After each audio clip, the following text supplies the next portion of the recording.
So hi everybody, there's a little of announcement for this video. I started a podcast, it's called The Generalists. I've had my very first episode recorded over Sunday.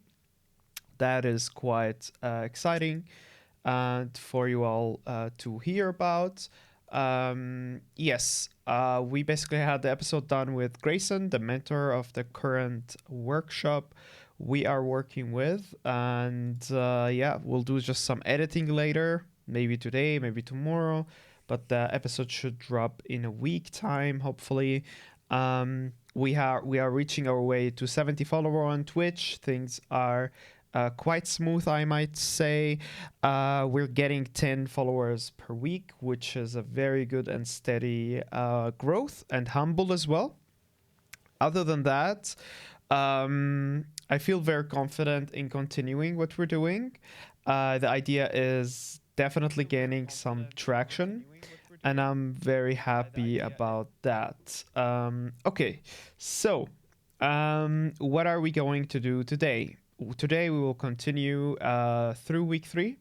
Week 3 is its own course. Basically, it's a lot of content. I actually talked about it with Grayson on the podcast, and he was like, yeah, it's a huge section. It deserves its own course, so to speak. And I really hope he will get to do another course soon in the future, because this one's quality is just really, really, really high, and I do recommend it for a lot of people. Okay, that being said, let's drop right into the work again. I'll open the programs that we need and get this thing started. Okay, so cool to have you here, CG side. Absolutely honored by that. I've actually watched some of your videos, or have had them on a playlist. This is so cool. So you've been documenting your journey since 1.5 years. Wow, that's awesome.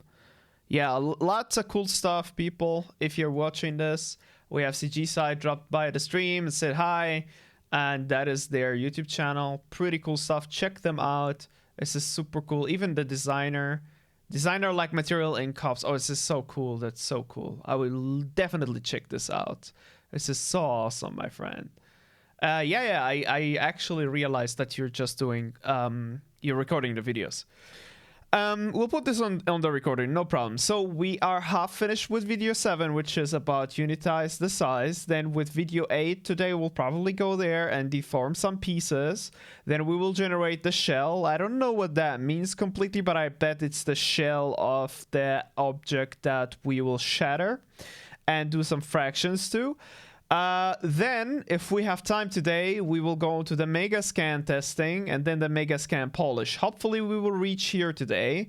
Goal for today hopefully is until the 11th.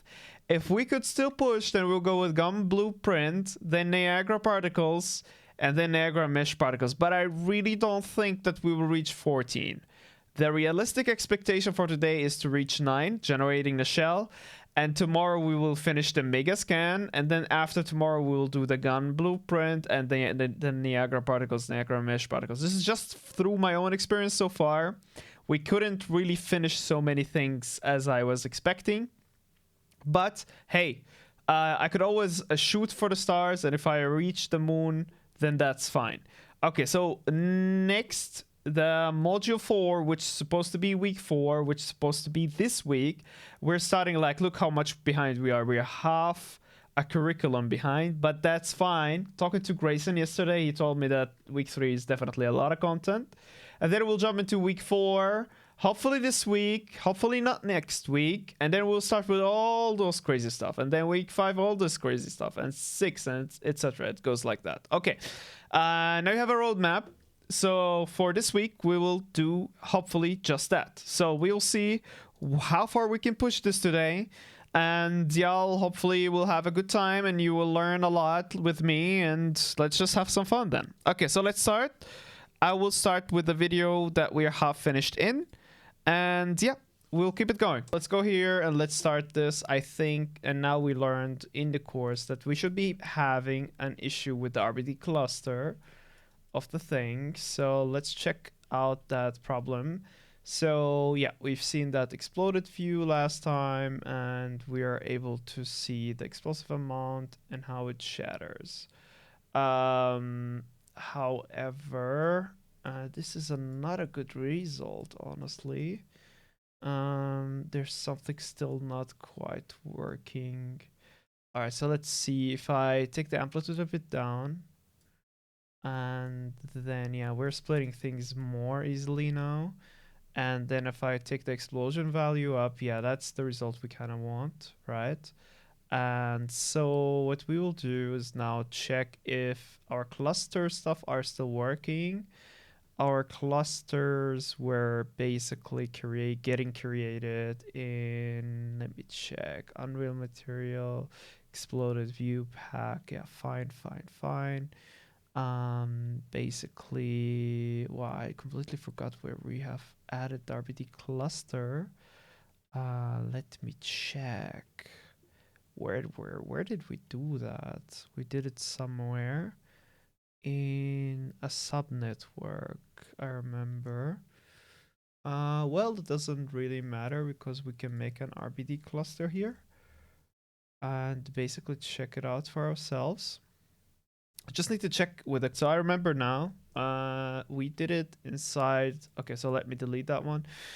We did our cluster inside of the Houdini to Unreal Logic. This is wrong. And so if I go inside of here, we should be able to see the cluster. And if I add an exploded view to it, we should see that things should not be working well. Let's see about that. Why is it taking that value? I wonder. Why? We split them, right? Between active and inactive. And yeah, this cluster seemed to work, honestly. It seems to work. So let me try to go back hierarchy before that. Check our exploded view from here and see if this cluster is working. So explosion value right there. Yeah, that is not so bad. It is working pretty well. I wonder why he decided that it didn't work for him. So we'll check that. We'll be right back with guys. Let's try to fix this thing with the tabs. I don't want half tabs. So what I would really want is just have them together where I could scroll through them. So let's have that. Let's check it out. So parameters and the file itself, instead of making it into a tab, we'll make it simple, and we'll make this one also a simple folder, and we'll apply and accept, which will take a minute. And then here we are. This is much better because now I can see that I have control over things in a better way. Okay, so what we will do now is go back to our cluster and try to change the values on an exploded view just to see how does that affect, if it does affect anything. All right, so cluster here, cluster controls, cluster size, detach ratio. Let's see if we pull that down. You can see that the more of the value, the more of the detachment that happens, right? As for the size, let me check if this was a 333. And what happens if this was 0.05, just to see what would change. Yeah, we're definitely having them being detached easier if it's low, and if it's big, they detach harder. Okay, that's pretty cool. We know what this thing does now, or we just at least reminded ourselves of what it does. My cluster is working pretty fine. That means the file is pretty clean, and that's awesome. So what I will do is dive back into the tutorial, see what is next to be done, and we'll be right back to you. Just add that detail here like he did it. I quite like that detail he's done. Basically, he broke that connection. He not entirely, but when you click on the size here, and you divide it by 2, for example, this should give you now more control over the whole thing. So we'll just do that. Oh, nah, this should not work like this. So 3, size 2, here we go. And now we should have more control over it. So if I go in the 0.1, scale it down, or in the 1, yeah, you can see some differences. That's cool. We have more control over it. Let me see what else we could do. If I go in the tens, Yeah, barely visible though. So let's, yeah, here. You could see how much control we have right now in as opposed to the other way around. So adding division gives you more margin with things. That's awesome. Okay, so we've learned that. One last step to make this thing working, which is match size like we've done before. So we'll go one hierarchy back, go all the way to our match size. Here it is, match size. And we need to check if the X form had kept its values all the way till the end. So what we'll do is add a match size and see if that would change the actual scale. Okay, so right after the pack, I believe, actually before the pack, let's enable it and go back to stash transform or restore transform. And yeah, it is working. This thing is basically scaling back up. That's cool. We have some geometry fighting for attention. That is due to the collision, I believe. So if I go, yeah, if we do an exploded view here, we should basically see the collision. Here it is. Here's the collision. That's why we're the geometry was fighting for the attention. Fine for now. We have a match size. It is working. We need another one just for our output inside of the HDA because that will be not our output in Unreal. This will be our output in the HDA, the one without any geometry fighting for attention. And so yeah, let's check it out. Looks good. I would like some cluster though, and the cluster here does not work. That is because it's coming right after the UV, and we need that thing to come right after the merge instead. Okay, so here we go. Oh, maybe not, wait a second. Maybe we need a different merge without the... So yeah, let's do a different merge for this. I believe this should work though. So if I do a merge here where I just take... No, we don't need the collision. Let's just take this null and the Unreal stuff and hook them up here. Yeah, now we have our cluster values. That's awesome. Good. Yeah, this should work, honestly. This looks pretty cool. Let me just test our detach ratio and everything else. Detach ratio is, yeah, this is giving us control. Amazing. Our explosion value, yeah, gives us also control. That's awesome, guys. We have added some clusters and we've added some detachment to it. That's super cool. But however, we're not getting any... I mean, those should not explode anyway because of the collision. So we should not fear that. And if it doesn't work, then it doesn't work and we'll just have to fix it. Okay, so let's pause. A fast fix to the issue of the auto UV that you see here. So we have a box, right? That is what we started with. It looked like this. And then we added an auto UV to it and you see the actual tileable textures are vertical and horizontal completely. But once it goes into the output, you see that it's rotating. And the reason for that is if we go into our UV, we forgot one step, it seems, which is to group things. And it's always like that in Houdini. You miss one check mark or one box and things get, not so organized. So we see here that we have grouped the inside, but that doesn't mean that the transform will also work on the inside. So we have to specify that on the inside here, and then the outside won't rotate anymore. This is very important because some textures are, for the wall, they're tileable and they have a certain orientation. You don't want to mess with that. So for example, if you have a wallpaper, and a wallpaper could look like this, if you might give me just some time to show you wallpaper.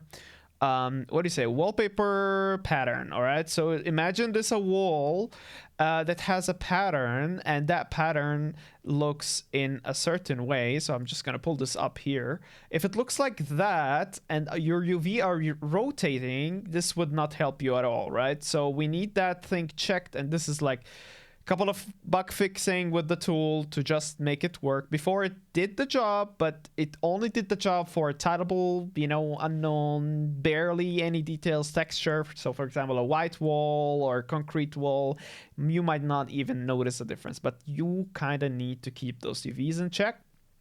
And we just have forgotten that one step in here. and it would have fixed it. Okay, so that is good. We know that from the workshop now.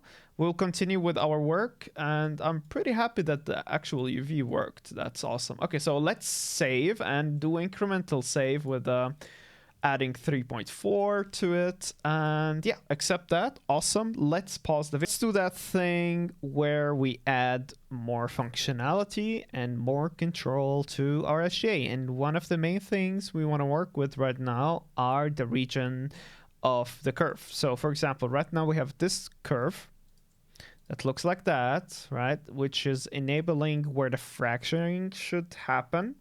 So, and this happens right into generate smart region right there. And if I zoom into the actual sweep operation, that gives us the radius, which is right there. That's the radius. If I change that radius, it should change the actual mesh of the radius that is basically masking our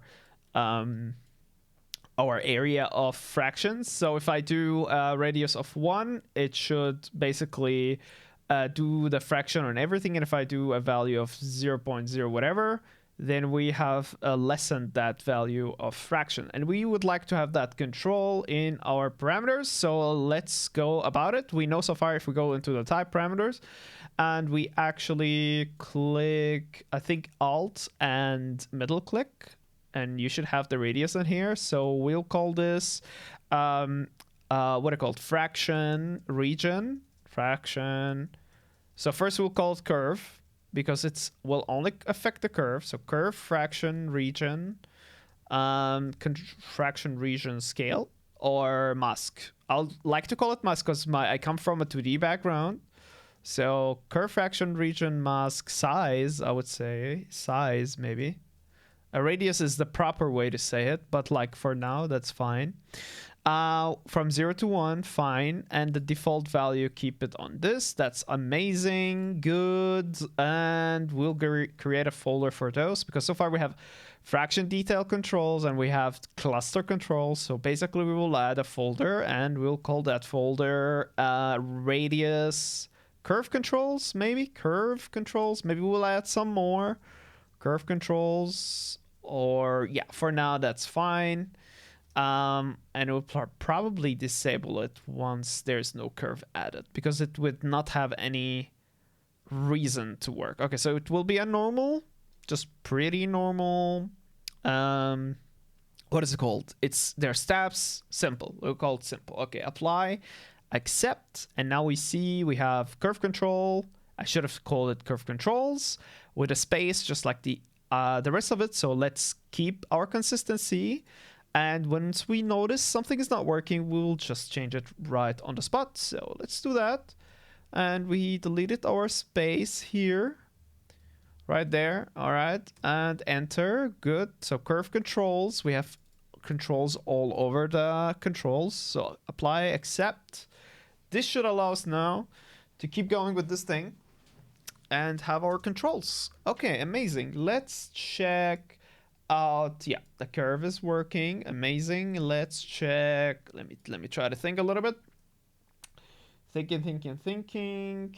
Okay, so let's check it out. Let's see if it had worked, and I will basically go back to our output, and that is, so our output for this is right there, and we see the things, right? So what I will do is click on our HDA and only click there just to have the controls back. And so we'll add an explosion value here of maybe 1, and let's change the radius. And we see that too small of a radius won't allow a lot of fractions. Okay, so this is a lot of explosion right here. So we'll just make a simple value of 0.5. We see once it's 0.1, it won't work. 0.3, does that work? Yes. 0.2, does that work? Yeah, that's not working. 2.5, is that working? Yes. 2.4, is that working? Yes. 2.3, is that working? Yes. 2.2, is that working? Good. 2.1, is that working? Good. All right, so 20. So we need to add limits to this thing because otherwise it won't work.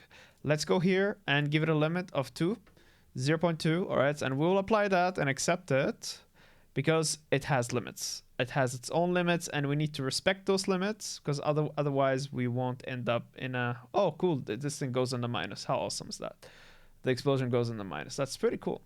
Okay, we see this weird artifact here because it's not completely connected, but that is due to pretty much if we add the if we fix the remeasure and amplitude should give us more controls. But for now, this is good. And if I show you what the difference is, the fraction region right now is too small, but if I put it like that big, everything gets fractured.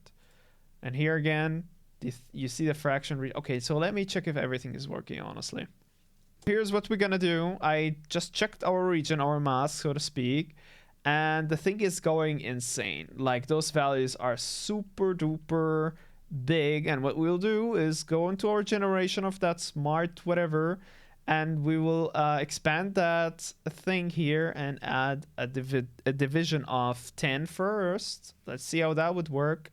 And now we're dividing it with 10. We'll probably need to divide it. I mean, let's give this thing a bit more value, right? And this way we could avoid this thing from happening. So type properties, and let's go into our cluster fraction. Region mask size. It's funny name. I named it very funny. Okay, so let's put a 10 here and let's apply and accept. And now we should have this all the way going up like that. Good. So we have good control. I don't like the 10, so we'll go something like a 5 or something. So let's see, 5. We'll apply that, we'll accept it and check it out. Okay, so now it should update like this. We will go right back here into the out of this and see how that is updating. So what I want is a region that fractions inside of this curve. So let's check that out if it is actually working with our output here. All right, so now it's getting bigger, but here you can see it's only fracturing in that region. And if I add a bit of an explosion value, it is not working properly. I wonder why that's the case. We must have something wrong in here. So the merge and then the match size. All right, so let me check what the problem is by copying the exploded view here. And basically we will control where the problem is happening. Is it after the UV? And we have an explosion value. Okay, so not after the UV. Let's check where is it happening. Is it happening right here? So we're just checking where the problem is happening to begin with. Give me a flat wired shaded. And this way, all right, so we should be able to see the wireframes. W is right there, but we're not seeing the wireframes. That's funny. Okay, let's see where else is the problem happening. Hopefully not here. Okay, so the problem happening on a very bigger level, and I don't know why that's the case. This is frustrating, definitely, but we'll keep looking to see where are we getting that problem from. Is it right after the scatter? Is it right after the fracture region? Is that the case? All right, so here it's working. Everything is working. Let's put this like a little bit back here. Then the moment it's going into one of those styles, it's breaking apart. So what I will do, keep an eye on this, change our styling to detailed heavy. Let's see, yeah, that is definitely not working anymore. The simple one is working, but the medium performance one is not working, as if it's not cutting through everything. Yeah, we have some artifacts here, right there. And it only works once I've made a bigger region of radius here. All right, so here we have a fraction happening. But otherwise, if I keep it on a low value, it won't crack. Yeah, now it's cracking. Yeah, now it's not cracking. It's funny. Is it cracking with a cluster as well? I mean, why is it only working with a bigger value as well? This is very annoying. So we could check. I mean, maybe just due to the amplitude levels. Is that the case? So let's go back into where it wasn't cracking and let's see our Amplitude, let's go with the noise size lower. Let's see if it's the noise size. Yeah, kinda is the case. Maybe we need more padding, honestly. So we'll go into the generation of more plates and we'll go into our bound. Not this one then, the next one. Let's go into the bound. Do I need to update this? Reset. And this one too? No, that's not the case. Then let me check the bound. So more padding maybe could help. So 0.3 on everything. 0.3, 0.3. Here we go. 1.3 here. Let's see if this would fix anything. As if it feels to me like it's not cutting through. But that's not the case. Ah, wait. We need to see the exploded view from here. So let's check if that is working. Exploded view, boom, it is working. So it was the padding. So the smaller it is, the more padding it needs. And that's what I got so far. However, once we hook it up in the exploded view here, after the open delete small pieces. Okay. So we probably need control over that. The small pieces part. So let's see, cluster, that won't change anything. But curve fraction ratio, we don't have controls from the delete small pieces here. Maybe we need some controls, especially in this one right there. This one will change a lot now if yeah, exactly. All right, so it was on 0.2. All right, let's add an attribute then, because we kind of need that thing to work. So we basically go back here, give this the type properties, click on the delete small parts, and alt middle click. All right, so basically here, alt, all right, this one, alt middle click this one. And now this one should give us the delete small parts threshold. All right, so that's fine. Let's keep it on threshold here. And we'll keep it into the curve controls because I kind of feel like it belongs to it. And so let's do just that. Enter. All right, so I needed an enter here. Same here. Enter. Put it in the curve controls. And let's give it a float value. Fine by me. And range from, I feel like from 0 to 1. Because I kind of need it to work similarly. Now the channel is 0.2. That is amazing. So apply, accept. What we will also do is test it after we add a division of like a 10. That's divided by 10. Because I feel like its control right now is quite hilarious. All right, so 0.2. Now it's clustering things for us. Good. Let's see. I think a division of a 10 could be too much. So division of 5 could do the job right now. Yeah, this is much better to see. And now if I make this thing smaller, yeah, we could control that. Or bigger for that matter. So let's do it smaller. And let's make this to 0. And now we could see the actual artifact. So we needed control over that. Here we could see it in the exploded. Okay, so what I will do, delete that explode. Nah, maybe just go right here into our exploded view. That is right there in the output, sorry. All right, so now we will control everything from our parameters, which will be right there. So explosion view here, like we can see here. Yeah, that's awesome. Good stuff. And I could control how much of the deleted pieces are affected. Yeah, that's cool. I like this. And I could make this thing smaller until it doesn't work anymore. Yeah, I mean, we're already in that value where it didn't work before, so we put that thing smaller as well. And we should have the fraction like it was. If I put the actual explosive value to 0 again, we can see where the curve is and what type of, yeah, that is what was happening. Fine by me. Let's basically explode it again and see if our detach ratio here is working. Yeah, it is working. That's good. Clustering is working. Awesome stuff.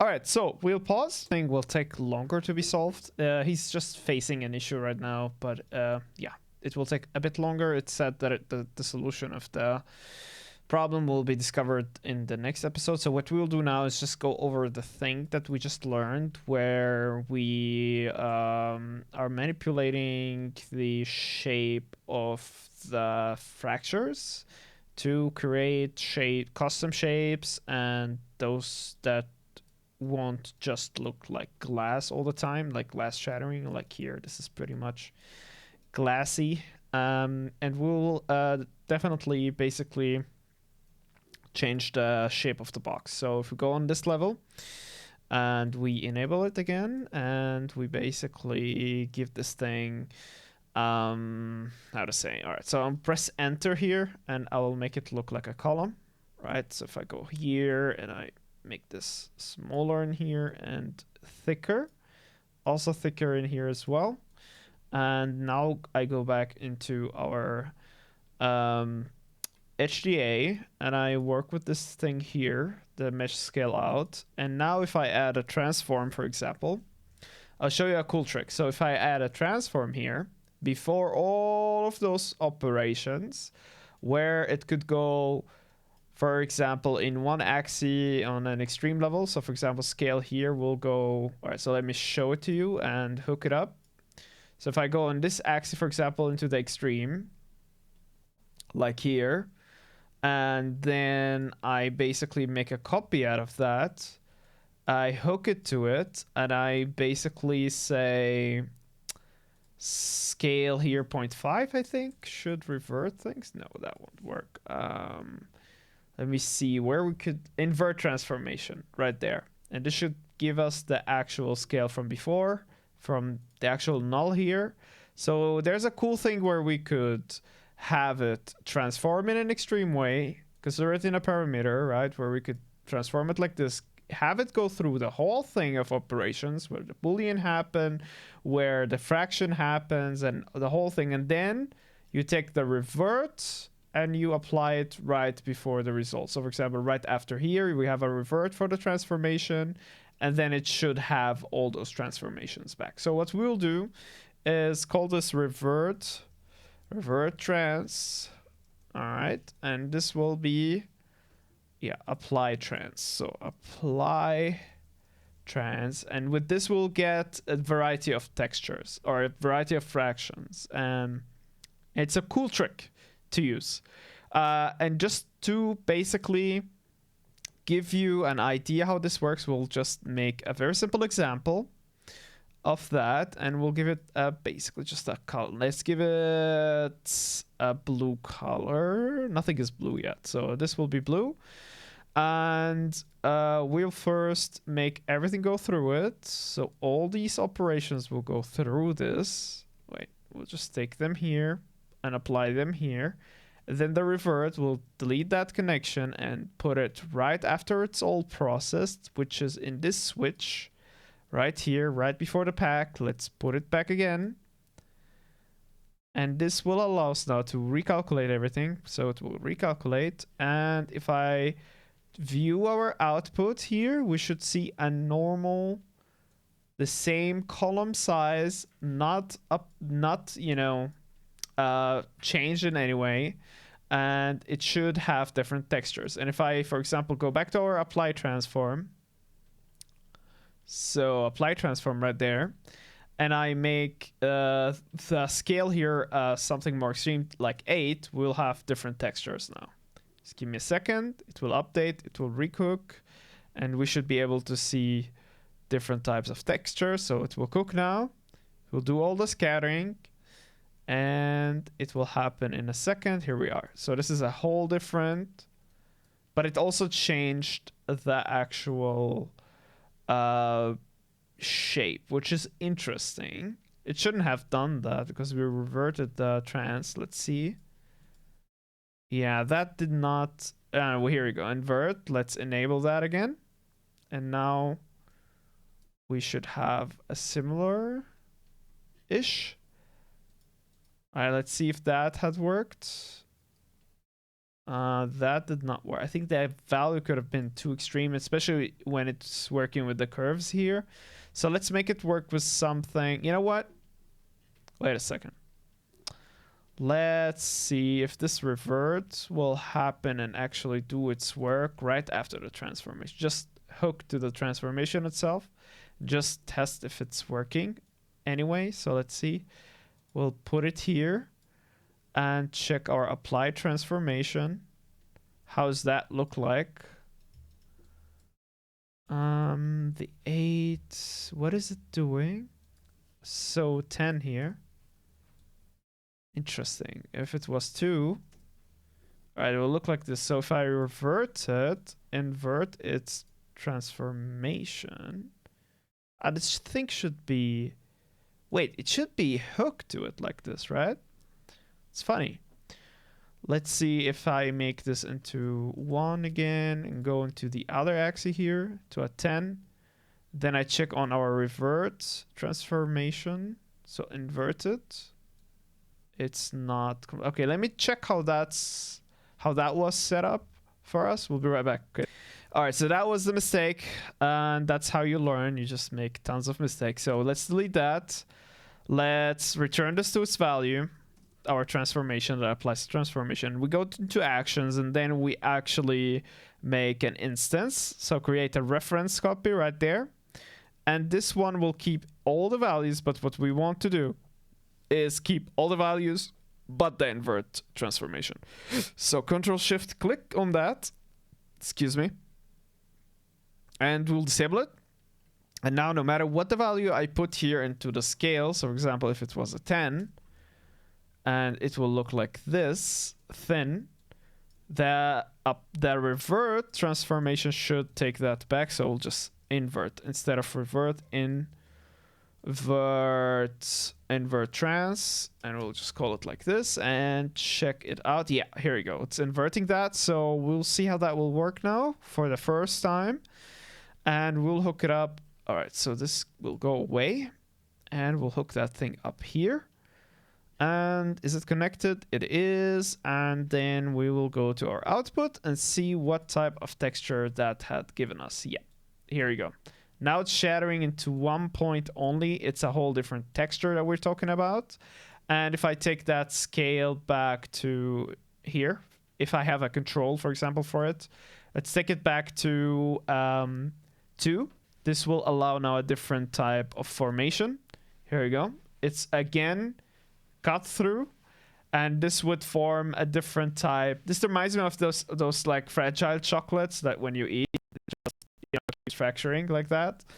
I hope my stream is not suffering right now because I have to calculate a lot of things on the CPU. We get going then.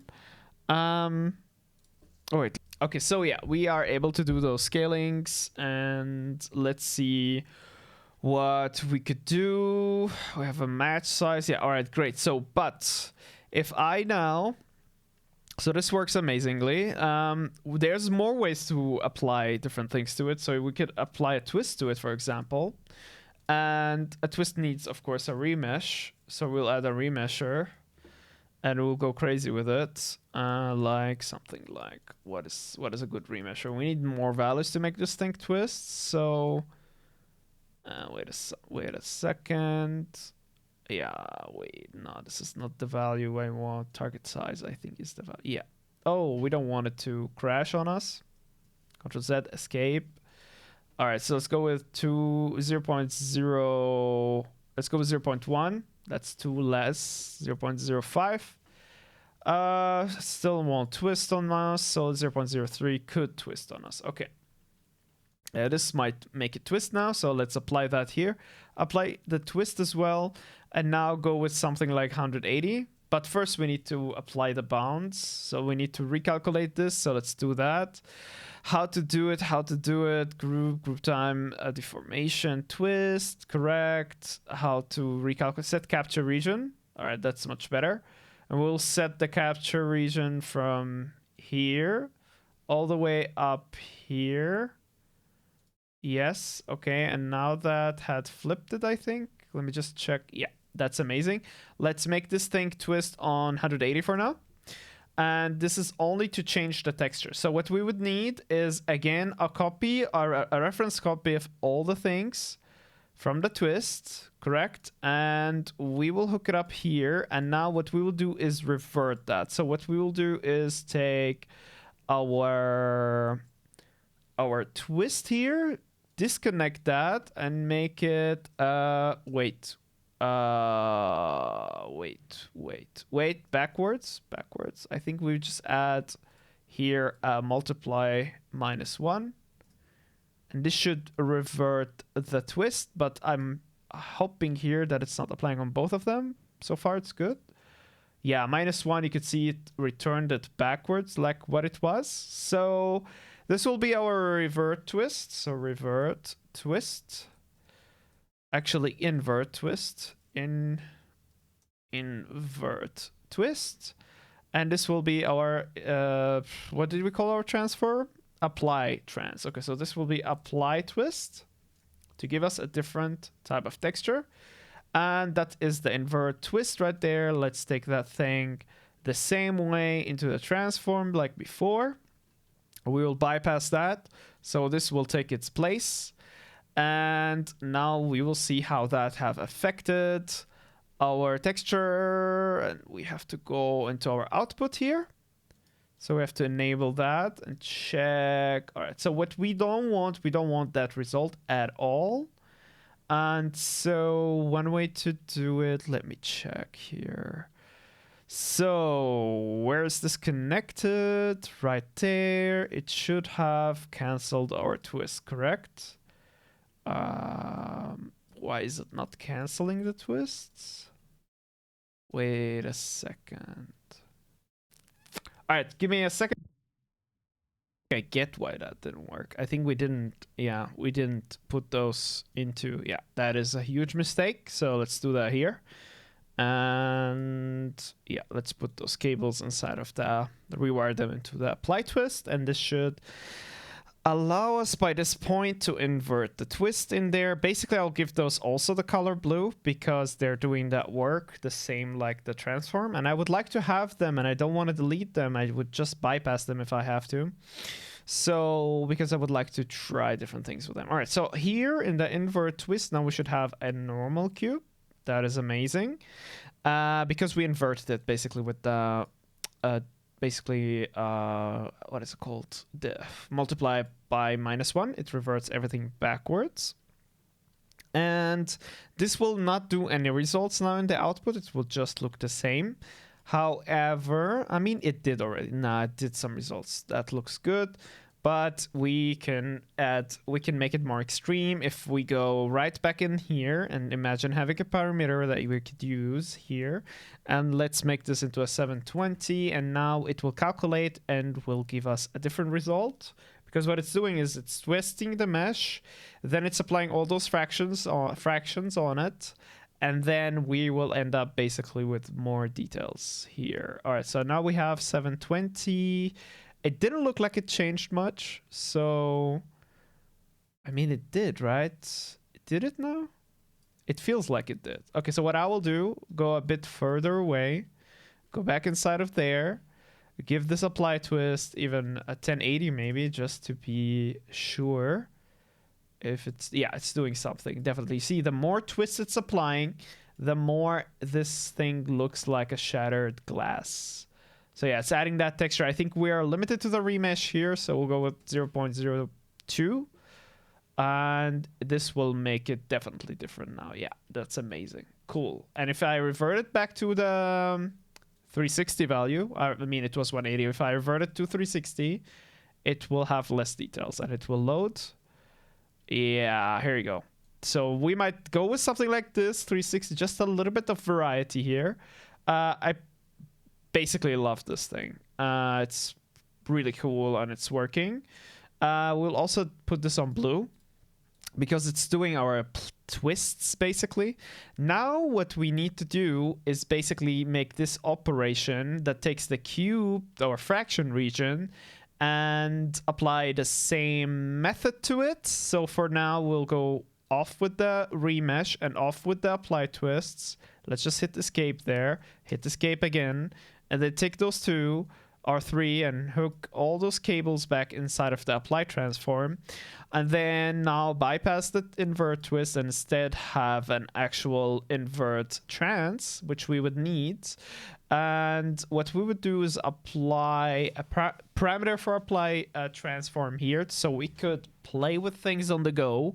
So what we will do is go inside of our DGA and type properties right there, and what we would do is basically go to our apply transfer, and now we will basically put that as a parameter inside of here, which is the scale. So Alt middle click and we should have our scale here, and we will call this, is it the curve control? Is it the fraction detail control? I think so. Fraction detail control. And I would like to call this, just for my own understanding, fraction texture. Fraction texture. I think that makes sense for me. So we'll just do that. Fraction texture, and we will, make this between 0.1 and 0.01 or 0.01, fine by me, and not too much. Let's just go by 4. And we have our channels that are reflecting the normal values, so let's apply it and accept it. And this should give us now the option inside of medium performance, I believe. No, not here. Yeah, here, right there. So if I put that on 5, it will reload again and give us a different texture. If I put it back on 1, it should give us a division equally, like here. And if I put this on 0.1, it should give us a different type of division, the one that goes through the actual column, and so on. It's changing the actual, in my opinion, it's changing the actual texture of the project, of the mesh. So we could change it on the go. That's awesome. What we need to do now is make the same operation happen when we are applying a box here. So if I do enable that box right there, and we see it should be applying its work or its region right inside of here. Let's make it a bit less complicated for us. Let's do escape. Good. Escape again. Good. And now basically the way to do this is that we need the same apply transform here applied on this region here somehow with those operations. So we'll see how that will work. We'll delete that one here. And we'll see how that will work. So let's do that. We will make a reference copy, definitely. We won't change anything in that reference copy, but we will need to see how that thing will work now. So if I create a reference copy, delete that connection, and basically go to view, let me see, where's the that is the region here. And in template with our trans, okay. So the thing here is currently working due to the thing not changing in the scale. So if I change the scale now, especially in the y-axis, so let's change it. Let's keep that into the template. Let's keep the things here in the template. All right, so that's amazing. Let's put the actual texture in the y-axis into a 3, and you see it's not changing. That is incorrect region. So what we will do is take our thing from the apply transform and put it right behind the operation where it generates the smart. Maybe this would work. Let me check. Does this work behind it or after it? Let's see. Let's try after it. Yeah, after it makes more sense. Like you see here, it's actually doing the operation correctly.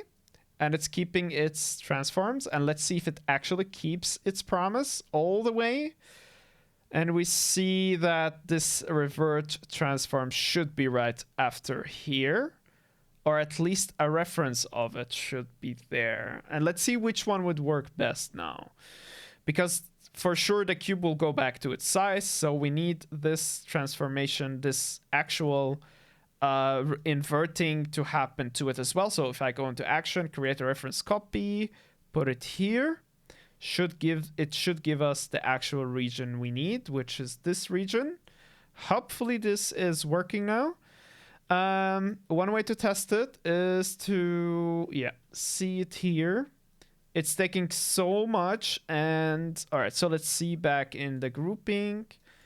This is quite accurate, if I might add. So let's go all the way to our output, see if things are working without an error. And we do have some sort of an error here. Where's that error happening, however? In the right after the match size, which is interesting. And then we have this exploded thing, exploded view that shows things are kind of working, right? Is that correct here? Our fraction region should be in the middle. I think with adding more scatter, we should be able to see this better. Let's add a 500 of a scatter.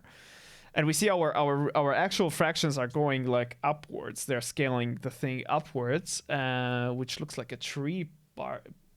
What is it called? Bark? Tree? Whatever it's called. I forgot the word right now. It should be fracturing it in the middle and nothing else.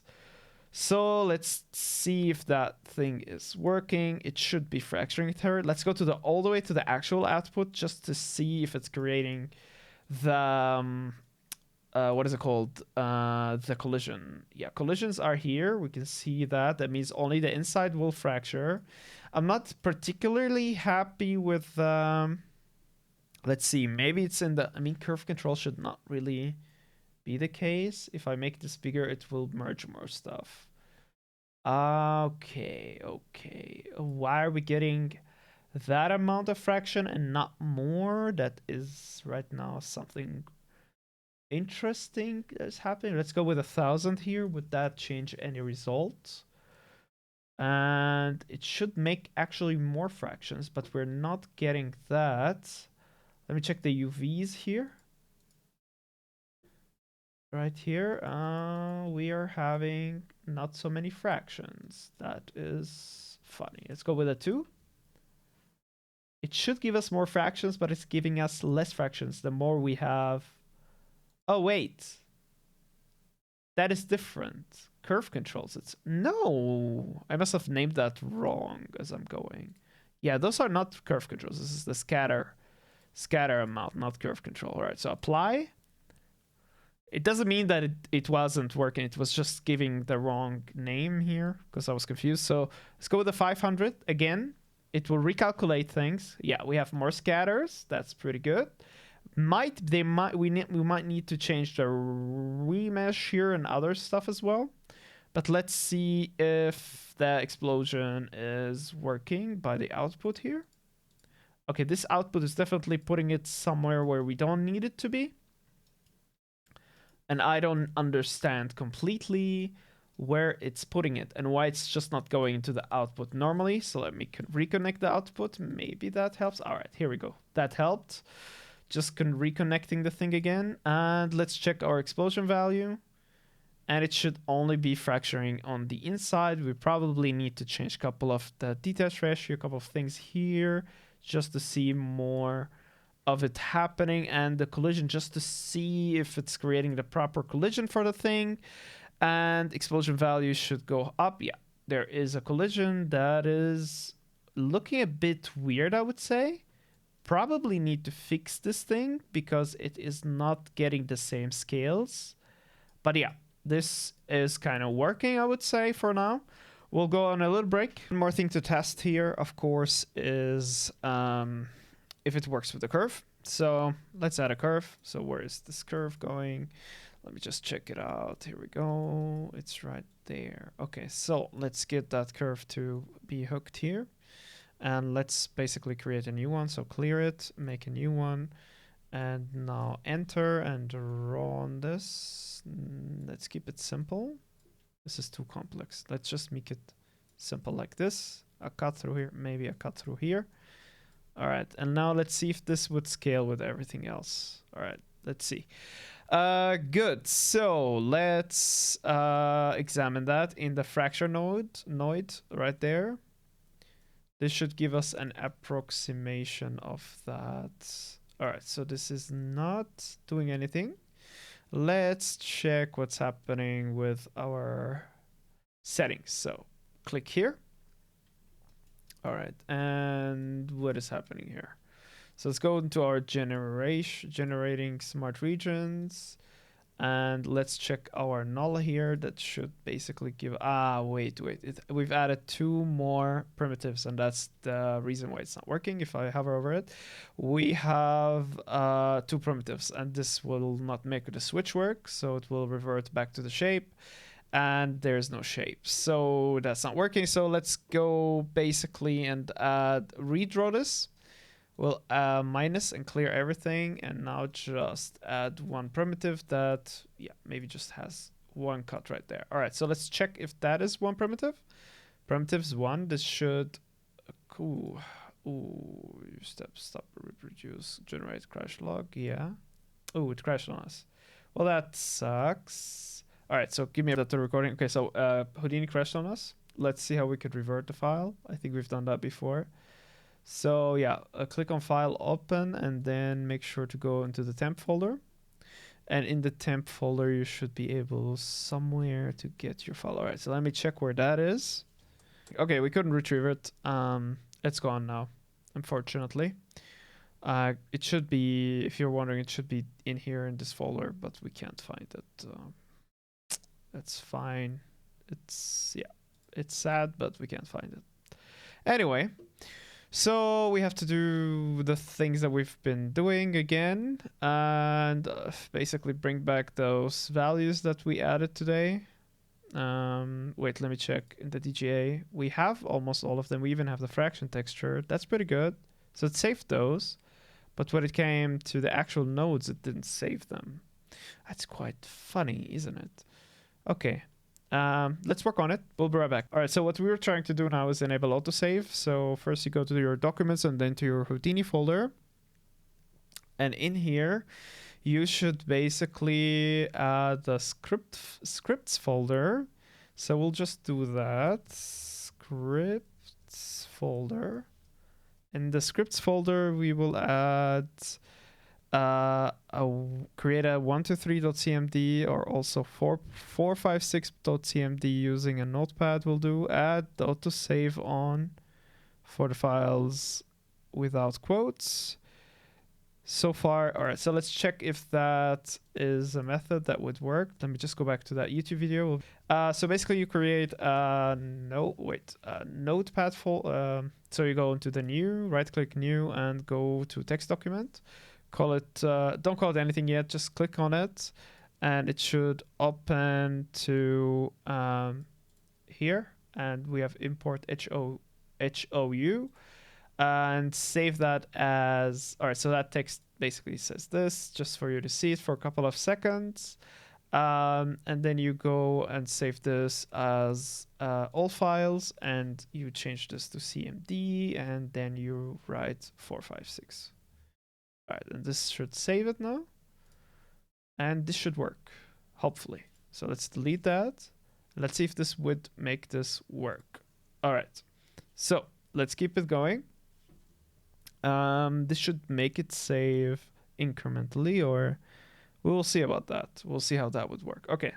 What we were doing, and I just remembered, is that we were still trying to do thinkerproper.games for telling me that you could still hear me. Appreciate it. What I forgot to do now and see if it's working, if we still have this delete parts working or if we saved before that. So let's see if it's still working. We'll go back into our output. Here we are, and we will explode that a little bit. Boom. Okay, and now we'll check on our delete small pieces. It's not working. So we need to hook that back again, and our fraction region, which was about the curve fraction region mask, I think. Yeah, the radius itself. Okay, so let's hook that up to the radius. It is what it is. We just have to keep going. Keep grinding. Okay, so here, let's go back into our curve and do the sweep operation. And sweep operation is right there. Let's hook that value up to our radius. So grab it and drop it and relative channel reference. And then we will add a division of 5 because the actual value right now is quite high. So we'll just view our sweep operation here and give this a test. Yeah, that is quite nice and it's working. Yeah, that's pretty good. And we have a value of 5. That's amazing. So we hook that up, save, Shift S, Shift Control S, 3.6.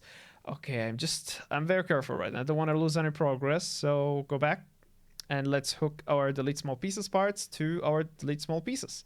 And our delete small pieces are right here. And let's hook this up to this one here, to the threshold. Boom, click relative channel reference, and then divide it through 10, I think, because this one is quite a headache to work with. So here we have attached pieces. It is working amazing. That's exactly what we need. We have cluster val. We have the fraction texture is not hooked up yet, I think, but let's check it if it is the case. We've added that transform now and we inverted it as well. Let's just check in here. We have this thing, and if I make the texture size into a 4, it should go in that way. That's amazing. It is working. Let's check if it is working right after the invert transform. Let's check here. And this should basically gives us the old transformation. If I go back into the output here, yes, we have different fraction. Yeah, we see that some pieces are not quite working. Could be due to the radius. Could be due to other things as well. We don't know yet. But things are working good for now. Let's save our progress. Let's hook our box inside of here. So boxy, let's go. And box is hooked. And it will take some time, and now we'll see if our box is inside of the region we want it to be. So far, in reference to this, it is right there. Good. Let's check our fractionoid. Fractionoid. Where is our fraction? Here. Let's see if that is working. Yeah, looks good. That's about the same thing. So what we're trying to test here are those transforms. When we apply them, if they would invert as well. And we have 2 invert here, so that should work with it. That's pretty good. That's pretty good so far. Let's check if the collision is working properly. And we'll go into the output here and give this thing a bit of an explosion. However, I'm not quite satisfied with our curve fraction. Now, where's it? The actual amplitude here and the texture size as well. We'll revert that backwards. I'm just going to go upwards here just to see our scatter amount. How much of a scatter amount do we have in here? All right, just going to go into this output here, maybe into the other output as well. Output, let's go into this one, better. Okay, and now let's check. This is a lot of noise. This should not really be the case. So let's reduce that noise a little bit. Let's go downwards with the noise texture size and see if that would change things or if it would increase. It's increasing it. So let's go with a 4 here. And let's see if we would have less texture or less noise. That's good amount of noise. Let's go with the amplitude. Give it a chiller value like 7.5. Check what that would do. Wait for it. Okay, for now, that's good. I just don't like how sharp those are. Could be due to the texture size here. So let's go back to 1 and 1. This should fix everything, I think. It's still quite... Yeah, it's much better already. And the thing is, if we go into the 0.3 here, it will go upwards like this as such. Okay. This is too extreme, this value, so 0.5. And we start seeing the clutters happening again. Explosion value to 0. Here it is. But however, I don't feel like this is the actual region we want to clip, so something is not properly working. Let's go back to group. Where did our group happen? Active group right there. What are we grouping and why is it going up here? It's also the question, but it is in the proper region. However, it's just getting, yeah, it might be because this thing now is too high. Let's go put it too low, sorry, 2.7. This should give us, yeah, okay.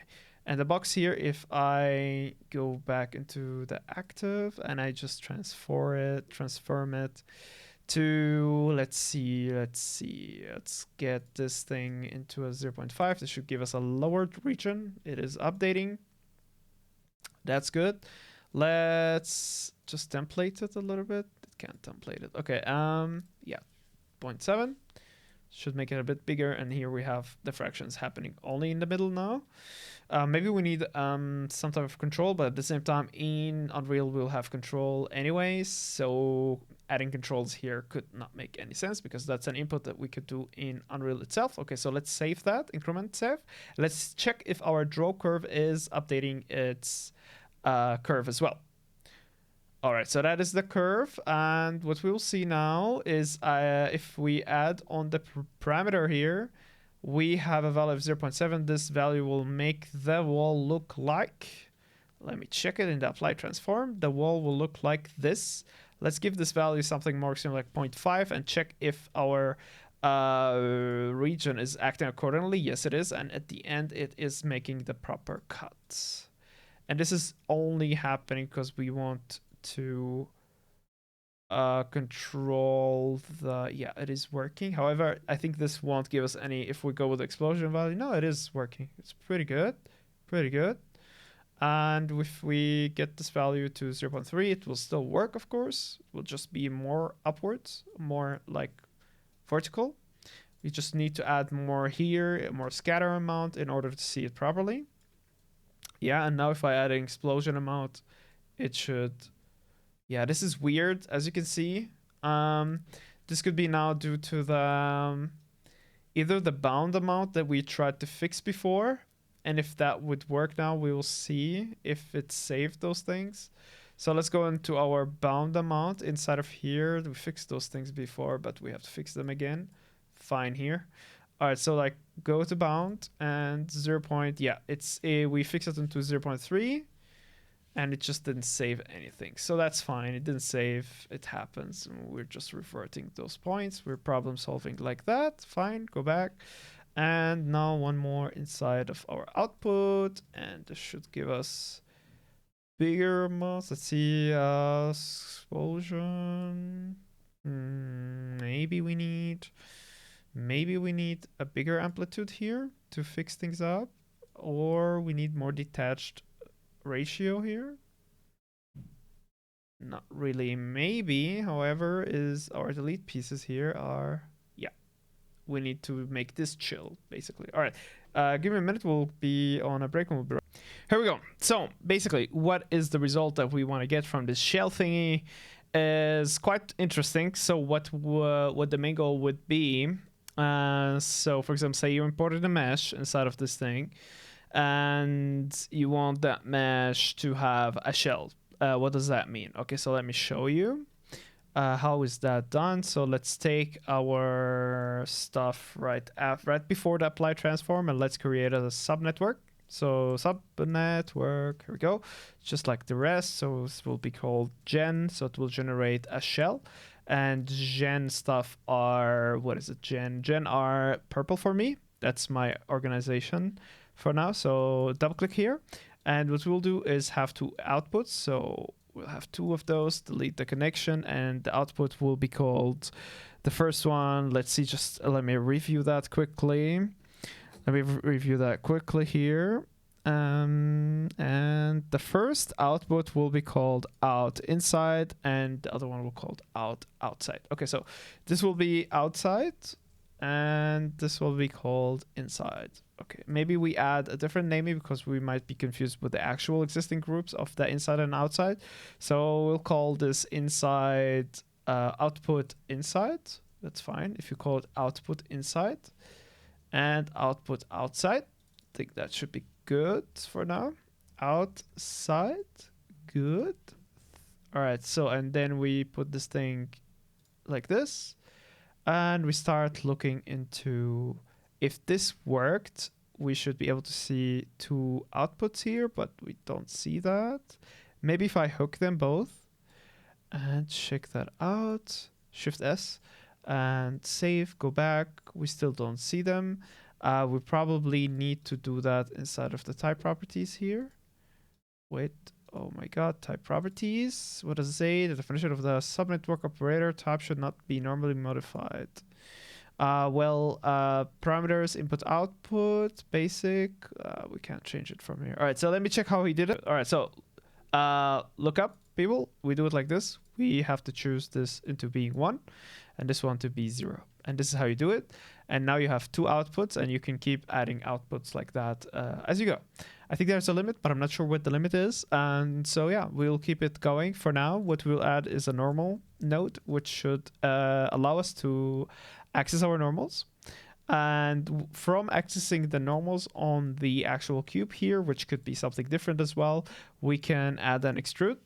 And this time, instead of extruding the normals, so we'll go with a poly extrude instead of extruding the normals outwards. And if we see that, if we click on the extrude here, and this one, I think now with the distance, yeah, this extrudes it outwards.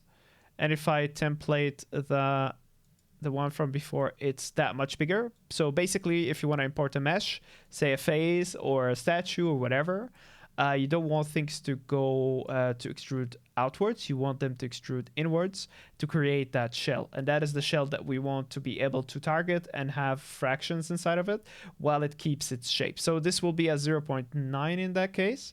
No, not here. All right, so it will be, what was it, 0? So we'll go with a minus 0.9. Okay, that's a lot. So 0. Yeah, something like this, 0.1 in here. And this is extruding inwards, but you see that there's a slight, not slight, it's a lot actually. There is a lot of, yeah, we don't need that much. We just need so much. That's fine. That would work. So minus 0.09, this will create this shell that we will be allowed to shoot on it. So the actual structure of the wall will stay, but the facade will suffer, so to speak. Okay, so let's see what we can do on the rest of the things. One of the reasons why we were getting that weird effect as we were going lower in the number like this is because right now it's dealing with the primitive normal, and we kind of need to deal with the point normal, and this will give us a more precise result like you see here. Actually, it's still doing the same effect, but it's going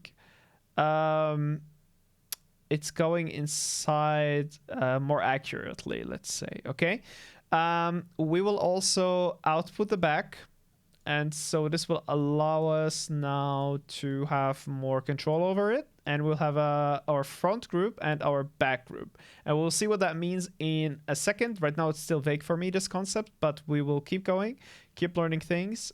We so far know that extrusion mode point normal should give us the better control of it, and we need those attributes as well, the front and the back. And to enable the back one, you need to enable this checkbox right here, which says enable the back. All right, so let's check what that means so far, and we'll be right back with you. So we'll add some materials right now before we go too deep into this thing. So let's get our material for the destruction, so to speak, which was right here. Thanks to the coloring we have, let's copy it, the same material. Let's go right inside of the gen shell, so generation of the shell. Let's paste that thing right here. And right now we need to basically delete that inside group because we don't have any of it. So, and we'll add a couple of nodes to make this thing work properly with everything else. One of the things that we need to work is something called combine group. Combine group should group the groups, so to speak. So let's create a combine group right now. Group combine right there. Click it and put it right there. And now what we will do is give this group a name. And this group name will be called inside shader. Fine. And it will equals a group name, either extrude back or front, with another one. So one thing I noticed that we forgot is to enable, like we said in the workshop, they forgot it, so I have to enable it as well. So we could also extrude our side group as a node here, so output side, and we have an attribute now, it's called extrude side, and the one here it's called extrude back and extrude front. So far we have, I think, all sides covered as nodes. As you could see here, we have the sides. It decides where the sides are, and in order to see them, if I see a group here, if I put a group here and I start playing with it, like I want to have no, wait a second. Instead of the group, how to do this? Let me check. Instead of adding a group, let's Let me try to think here. Okay, so let's delete that one. Let's add a select transform. Let's add a transform just to see what is what. And that transform will go and check the extrude back now. And we'll translate that one there. Maybe too far. All right, so what happened in this transform?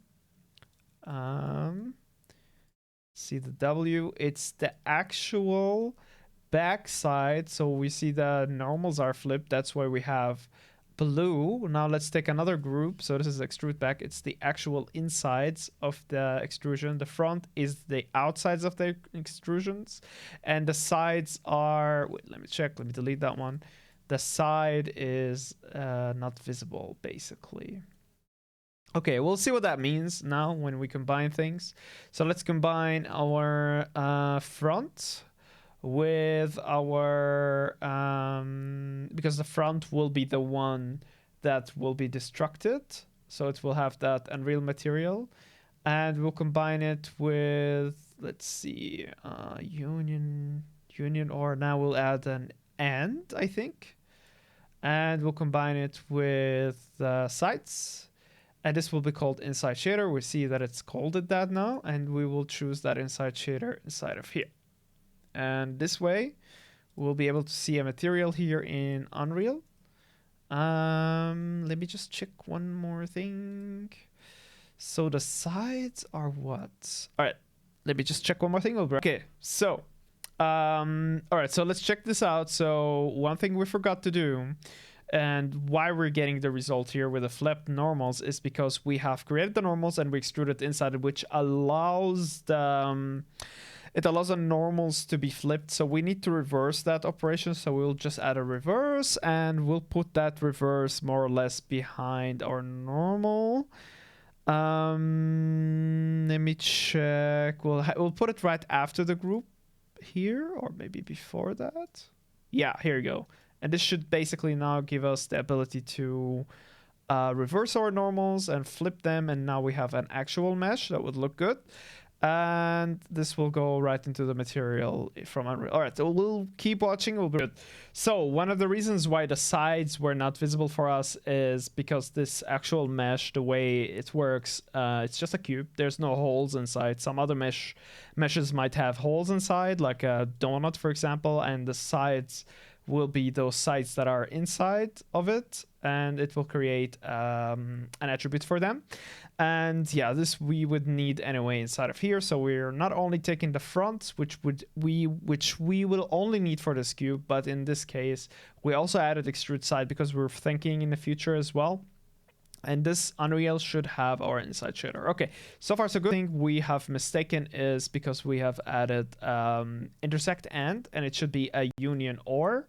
And this basically, I'm not sure what it would do, but it's an or operation. And let's look into the or. Wait, let's go computing, or explanation. Let me just show you what that means. So images, and let's see if we can understand that in a better way. All right, so let's go with the or and. All right, computing difference. Instead of and, I'll add the versus. All right, so let's see if someone else explained this. Anyone have explained this? No. All right, so let's see. Or and, is it calculation of or for? Let's see. I think one of them means it's different binary values, binary calculations. We'll show it to you once I found the actual result. All right, here we go. So, all right, here we go. Let's explain this to you. And it's because it's part of my education anyway. I studied this, so I could probably explain it. Let's see. Open image in a new tab. All right, so here we go. So the and does, if you add a binary value of 1, so the binary value on 1 and you add it to the and, it will be 1. The 0 on the 1 ends up with a 0. The 1s end up into a 1. The 0s end up into a 0. So it is only 1 if you add 1s. The rest is 0. And so it's an addition, but both of them should basically consent or agree. Both of them should be 1, and it will be 1. So if both of them says yes, it will be yes. That's the end. The OR is basically 1 and 1, fine by me. 0 and 1, amazing. And 1 and 1, cool. But 0 and 0, 0. So basically, if one side says yes, everything is yes. If both sides says no, then it's a no, right? The first one, both sides have to agree. So both sides have to be, so this operation here, both of those sides have to be true in order for it to be an AND. And in an OR, it's one addition is true unless both additions are not true. So this means if there's no extrude front and if there's no extrude side, then it won't work. But if there's one extrude front and extrude side, it will go, or just extrude front, it will go, and will be called inside shader. It's a smart way to combine things. Correct me if I'm wrong here. I will probably ask the mentor as well to explain this to me, but I think that is what it means. So because, for example, in this case we have an extrude of a cube. It doesn't have any sides, so basically we're saying if it has a front and it doesn't have side, it's still true. It's still called inside shader. And if it has a front and it has a side, amazing, it's still called inside shader. But if it doesn't have a front and it doesn't have a side, then it's a problem. So that is the OR.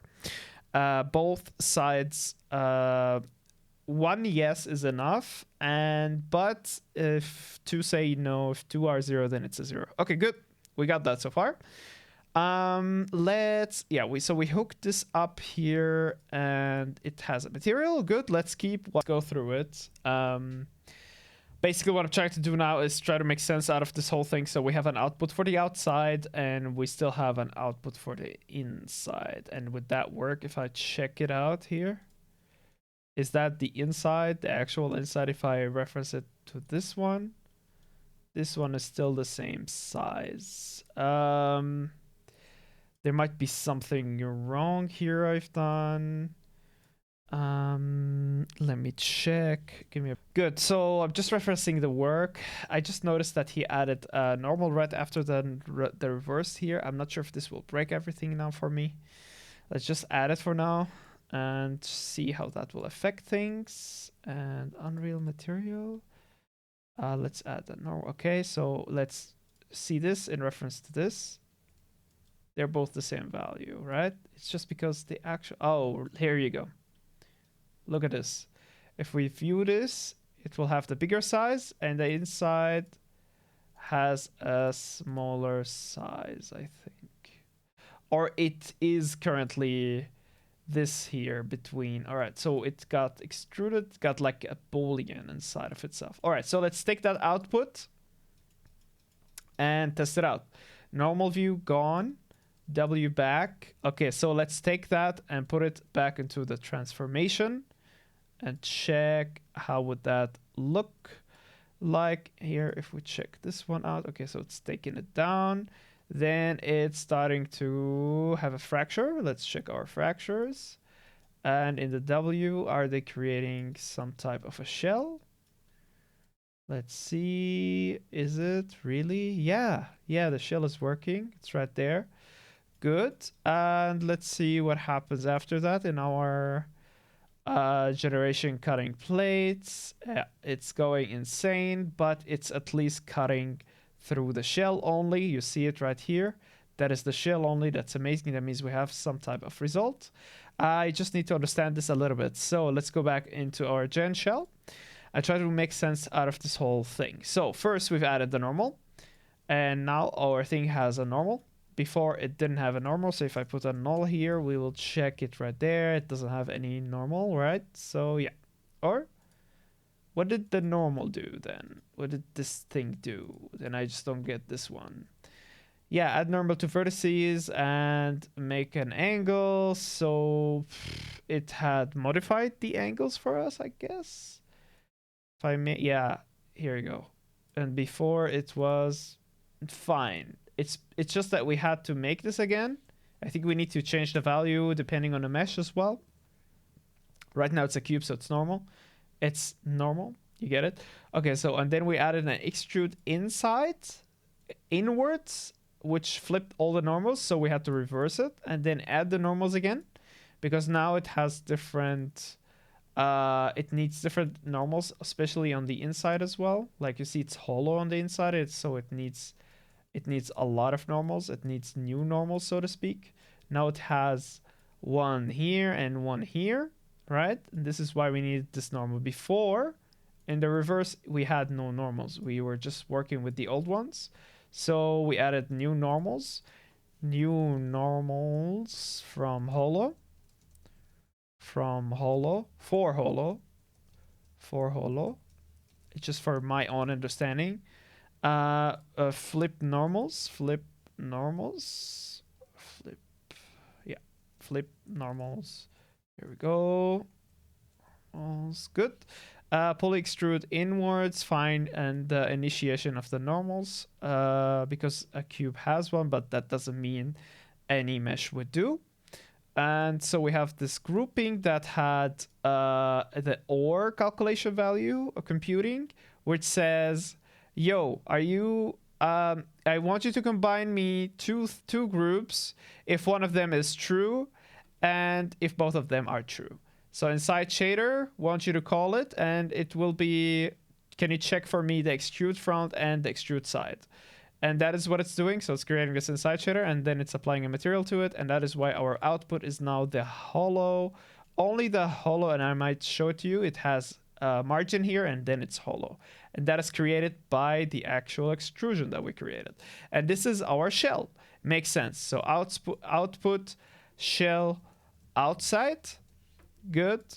And this is output inside. Let's see if that output inside is true. If we, yeah, I think this still need work, and it needs to be the actual inside one, and we probably need to hook it from the pulley extrude out. So output inside, and this will be output shell. This will be output inside. Fine. So shell and inside, just so we are not basically losing our understanding of what the thing is. Okay, so far so good. We've learned a lot today. That's amazing. And what is happening in here? Thank you, Vixort, for putting that message away. So just gonna say thanks so we see less even. Okay, so let's go. One more thing is we will go through the actual process here, see what's happening and why we think this might not work for cutting through the geometry. And that is due to the following little reason. Right now what we're doing is we are taking our output from the generate shell, which is the shell. So if I add a null here, we'll just put this thing here and call it out shell. Shell, that means we are taking our shell out of here. Now we are applying it into, we're putting it into the apply transform. That means everything that comes out of this will be the shell. Now that is not how we want to do things. The way we want to do things is to bring our original mesh and have it cut and have a way to create the shell for it. So in order for that to happen, we need a switch, and we need to promote a parameter for the switch that has a toggle, right? So what we do, put this here, just like it was before, add a switch, boom, connect, and one more thing we need to connect to it is, wait, let's put it right there, and we're gonna put it right here. For now, this we need to ignore. Basically, we can come back to it later. I'm just going to put it black, bypass all of its operations just so it doesn't look like an important thing anymore. Escape. All right, so basically just bypass those things because they don't mean anything. They are useless now. we're not using them, they still need a lot of fixing. So we're just gonna turn them off, turn the light off, make them black, so to speak, and that's it. There's no actual light, but I'm just saying turn off the light. Okay, now one more thing to do is to probably delete the connection as well. Just keep them floating with nothing, just so we have an organized way of understanding things. Good. So the next thing is now we have a switch. So that switch will be applied right there. So this will go inside of here, and this will be called, this switch will be called generate switch. So it's generate shell, or not. Of course, or not. Okay, so this now, its input will be changed into a toggle that we will promote from the HDA itself, type properties right there. Then we'll go into the parameter and we'll search for our label toggle right there. Boom, inside, nice. This will be called generate, let me try to think, generate shell, or don't generate shell. Okay, and apply, accept. We'll keep it free for now. Won't put it in any other folder. We'll just put it at the beginning right there, just for now, just so we see it.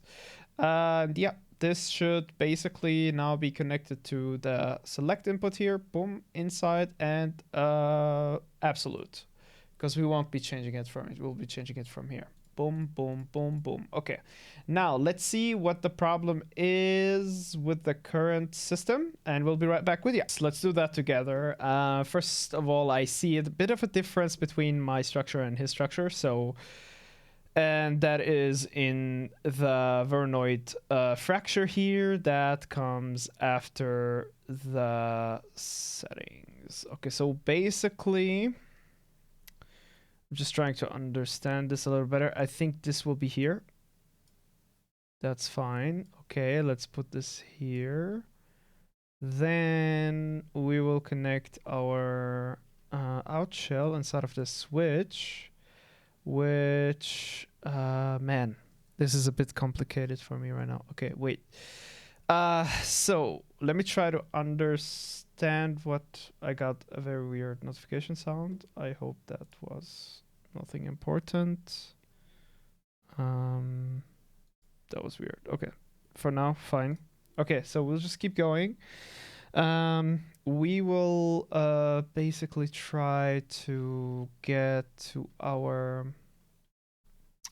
So let me try to understand what was happening before. The actual... Alright, so the actual thing was right there. Then this went into... Let's just ignore the switch for now, as we're not sure yet. Okay, so this had a Vernoid fracture, but it was only for the hollowed version of it, which should not be able to make any cuts because it will be shallow. As we see here, this will not be able to generate any cuts. So basically, we want our cuts to be done from the mesh scale out. So basically, from the original mesh, we want our fracture node to be created. And then, let me see, that is fine so far. However, how would we connect the out shell for later? That is also a good question. But for now, I know that this is disconnected from the apply transform, so we will have to create a new one for it. And we have to hook it up to it. And that switch we know so far that we will need. However, how are we going to... Wait a second. So, say we switch it now, right? Let's just look at it together. We switch this thing. We say generate shell. What would it do? It would go from the shell out, right? So, and then it goes into the Vernoid fracture. However, this thing is still going straight right in the operation boolean, but we kind of want it to go straight into the cutting plates. We don't need that input to go inside the Vernoid fracture. Therefore, we need that thing to go inside of here. And this should basically create our proper Vernoid fracture. But where does the switch connect to and how to put that thing? I think that is what I'm missing still. So allow me to pause. So what we need to do is basically keeping our Veranoid fracture away from the switch here, because we want the Veranoid fracture to read information from the actual mesh. And we need it to split the actual mesh itself, but not the shell. And we need to stay and as much as possible away from that. So the switch will be actually enabled here. And we'll put that input there, okay? And once we have enabled the idea to have a shell right there or disable it, it will take from the proper input, right? So where does that go? It goes right into the Boolean operation. Let's see if that works. And so we'll make this a bit bigger. And yeah, we have generated the shell. Let's see how that will be cut out from the Boolean operation. Very poorly, of course. Let's see the Boolean delete. Let's see the output here in the switch here. That switch is, by the way, useless for now. Let's see explosion. What would that do? We can see a whole different result is happening. One that we don't want to happen. So yeah, we will see what we could do now. Because the moment we enable generate shell, things are going to hit the fan. Yeah, this is without the shell. And this is if we enable the generate shell, we have some huge calculations that are done wrong. However, why they're done wrong, I really don't understand still, but we will check how to fix those things. Well, if you just think about it, it's coming from the scale out. All right, so this looked like this. It was just a normal one. Then we have applied our transforms that squeezes it. Then we've applied our Veranoid fracture that cuts it in regards to the actual bounding fracture. And then it puts it into the switch. Well, after the fracture, it goes into the generation cutting plates, and those look as such. Good, but it might be, this might be too much noise. I'm not sure. The Boolean, however, is not doing its work, and we will look into those things in a bit. Okay, it's good out for him. That so far we know it's working out for him when we go to the Boolean. Okay, so the bound, what is it doing? It's taking the same shape, giving it some padding, and then the match size is doing this type of deal here. And then it goes into the Boolean fracture, which should get the intersection out. Then that is going to the exploded view, which doesn't make any sense. All right, so what are we having here in that thing inside of here?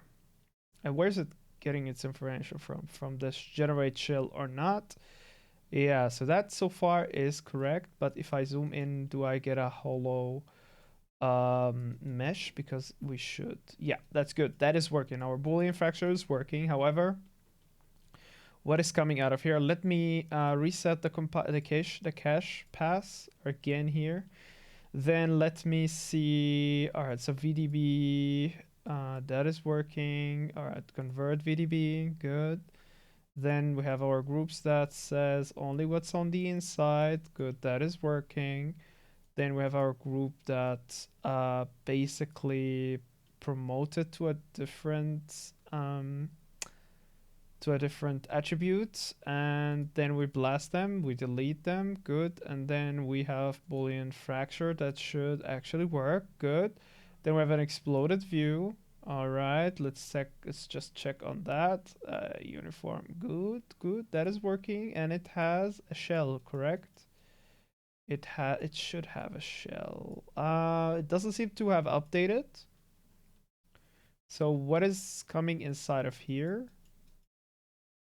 Why is this coming inside of here? That should be our...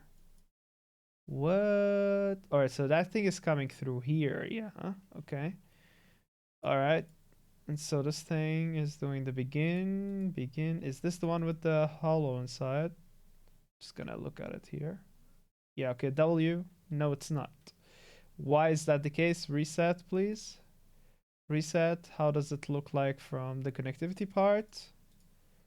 8 is correct. It's going into the compile. Let's reset. How does the compile look like? Correct for each piece. Maybe it's taking them and splitting them into two pieces. Could that be? Could that be? Maybe we should look at the compile afterwards. Yeah, that is definitely not doing what we wanted to do. Could be due to our connectivity here. That is why we're getting that issue. Let's try to skip it. Now we're not getting any result. Yeah, I think he will also find that error as we keep going. Okay, so let me continue the tutorial and we'll be right back with you. Yeah, that's exactly the result we don't want. Okay, so give me a break. We kind of knew what the problem is. That's amazing. I was expecting the connectivity to be the problem as it has two classes or even more in this case. So if I go into the attributes here, Ctrl Z, if I go back to the details, oh, sorry, the primitives right here, it has class 1 and class 0, and that is messing up with the results here because those are connected to each pieces. So what we could do is Control X the connectivity and put it way behind. So regardless of position, regardless of generate shell or not generate shell, we have only one class. So in that sense, it could either, I think best to put it here. I could be wrong, but it's better to test things now than later. All right, so it will update. And so we have a connectivity class right there already hooked. That means even if we generate the shell or don't, we will still have our connectivity working for both, which will not stop us from creating things here. So first let's look into here, the for each, and check if it is connected to the class. It will calculate a little bit. Just let it calculate. Fine. All right. So we need to make sure that this is set on class and enter that. Probably gonna need to, yeah. All right. So here it is. It is working. Amazing. Let's see how it would extrude. If we go one back and into the extrusion, into the exploded, sorry, right there. Here we have a nice fraction of the inside of only the inside of that wall, which would enable us now to have the only the outside of the wall, only the shell of the wall. Imagine like having a shallow shell like that, where you could fracture it, but you still have the wall beneath it. So basically, as you shoot at it, you will have it fractured, but only parts of it. Maybe you can see how we could add more cluster to that and everything. This is amazing. It's like a monster biting something. Cool. Okay, amazing. Let's pause. So what we will attempt to do now is quite complex, I would say. But I will give it my best shot. So let's see what we could do with it. And so right back into the gen shell right there. And so what we'll do now is make a little small experiment with adding our Tommy. So Tommy model, here we go. That is our Tommy. What we want Tommy to do now is basically act like our mesh, because we want to be able to import and change the attribute of, or the actual mesh. So for now we will test it with Tommy. And one thing we needed to do here is basically make this output inside. So we need to create our inside. And one way to do this is to add an extrusion. Extrude. I'll try two different methods right now. So I'll try poly extrude. And with that, I'll just follow the actual course, and then I will basically do my own version of this. So the poly extrude, we will basically add distance of 0.02. And this should basically inflate everything, as you can see. And instead of primitive edges, we will use our point normal. And this will make Tommy very infected and inflated with everything. And now we will find a way how to avoid such an effect, because we do need it, but we don't need it. How do I mean by that? You'll see. So if I bring back the match size, not bring back, but I create a match size here, and I take the information from our Tommy and the actual extrusion now, it should, with the help of some proper settings, we should be able to scale to fit, disable uniform scale, and stash transform X form. And this will give us the ability to use that for later. Okay, so what happened here? If we look at the template here, if we template this thing, we see that Tommy had definitely extruded, got inflated basically, and snapped back into his original transformation, which were as big here. And we see that this thing had definitely made him bigger. And so what we're doing, hey, Metastic, how's it going? Are you doing Metastic? How are you doing? Fantastic? Or how are you doing? So let's see. We put that size backwards in here. And what we want to do is do an attribute transform. Attribute transform. Or attribute transfer. Sorry, attribute transfer. And we want now to add our match size inside of here into the okay, so let's see, this output is the one that transforms the output from, so we need it, so what we need is the X form to be transferred from here to here. And this should actually not from here but from the original model, and we see what that means, because right now we will basically return everything to normal, even the way he looks like. Doing good, just lurking and vibing. Nice to see you here, my friend, and hope you have a great day. We'll show you the result of what we're doing right now. We're creating shells that we could fraction and destroy, and where you could still see what's on the inside. So we'll do that all real time. Stick around to see. I will definitely mention you once we have reached that point, hopefully soon, so you can see it live. Okay, so we have that. And we have the attributes. Let's transfer those attributes here. Remove the primitives, the points, and add the details. And this should already give us the actual mesh. And here we could add the X, what is it called? The X form. I think it is the X form with the one that we need to transfer. X form. Let's see if I'm correct with that. Although I don't think it's done here. I think we still need transform by attribute. So transform by attribute. Okay. Why did get the long message? All right, give me a bit. Okay, so let's keep it going. All right. I'm just talking to the chat, so I'm between like two things, but doesn't matter. So the transform by attribute should allow us to transform the attribute X form, which should basically scale this thing a bit down. And so by that, with the attribute transfer, we were able to take our X form that we stashed, if you remember. Then we basically made an attribute transfer here. And that one enabled us to take nothing but the detail, which should enable us to take things in the detail view, which is the X form. Perfect. So we transferred everything from here into our model. So we took the actual sizing that fits. As much as we can take this into bigger, this thing will go smaller. But for now, it's on 0.2. And if I view this one, and let me check if I did it correctly. All right, I'm gonna pause. Hey, that's a lot to learn from. So what I'll do is I'll do this and attribute. Okay, so I'll basically connect our cube back again instead of our Tommy.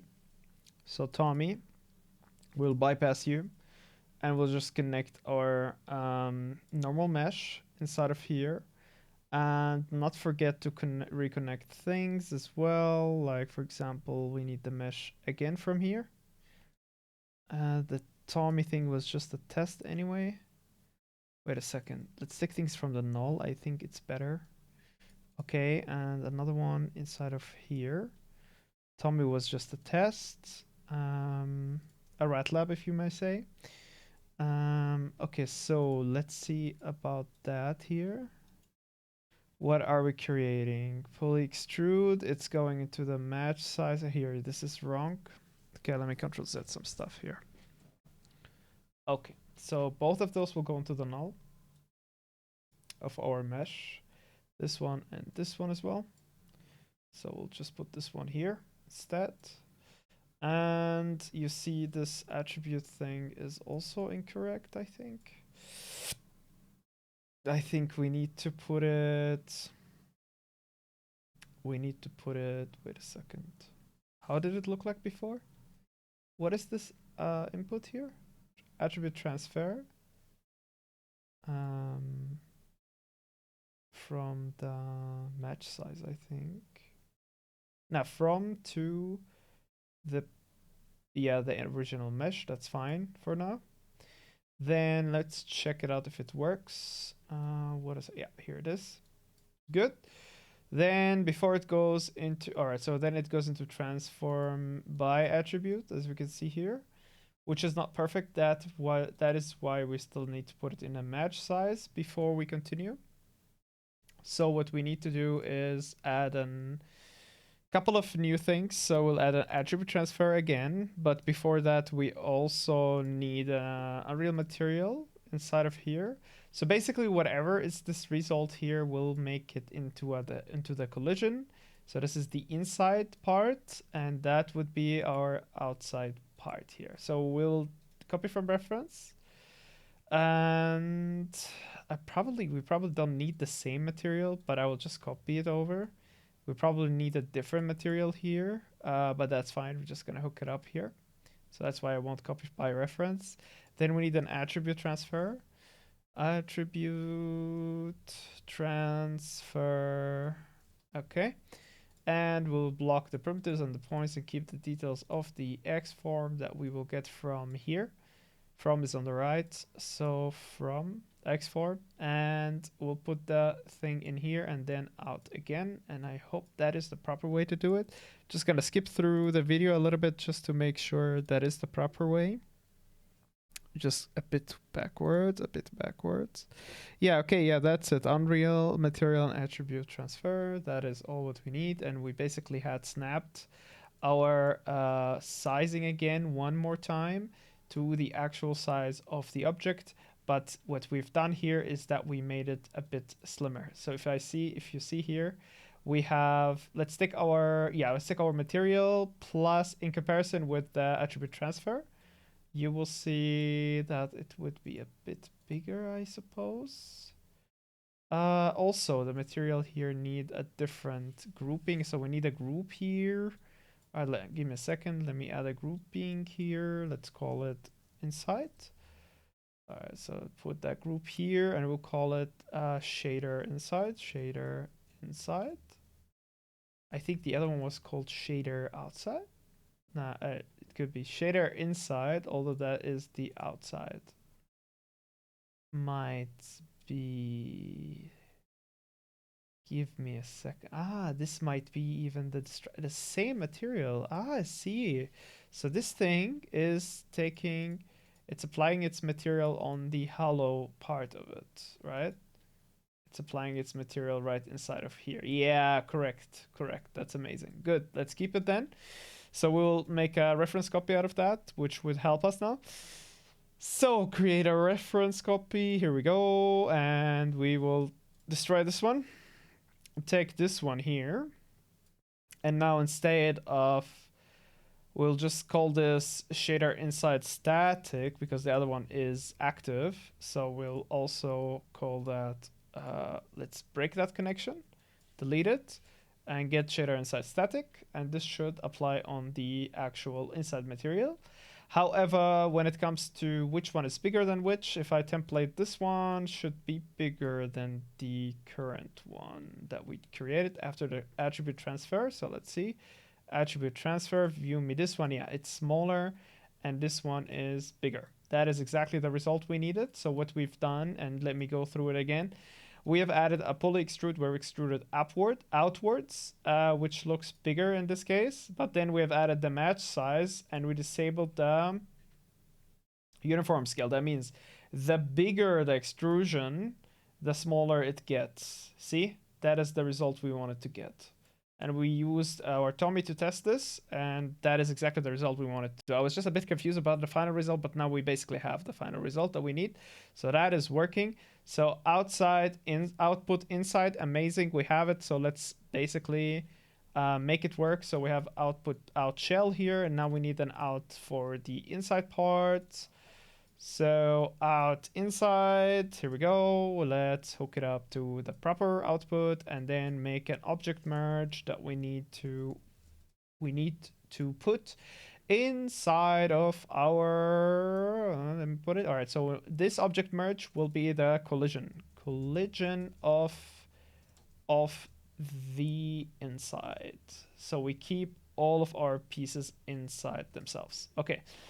Of the inside, let's Control X that one, go all the way down there to our collisions right there. Let's paste it in here. Good. Now let's copy all this work.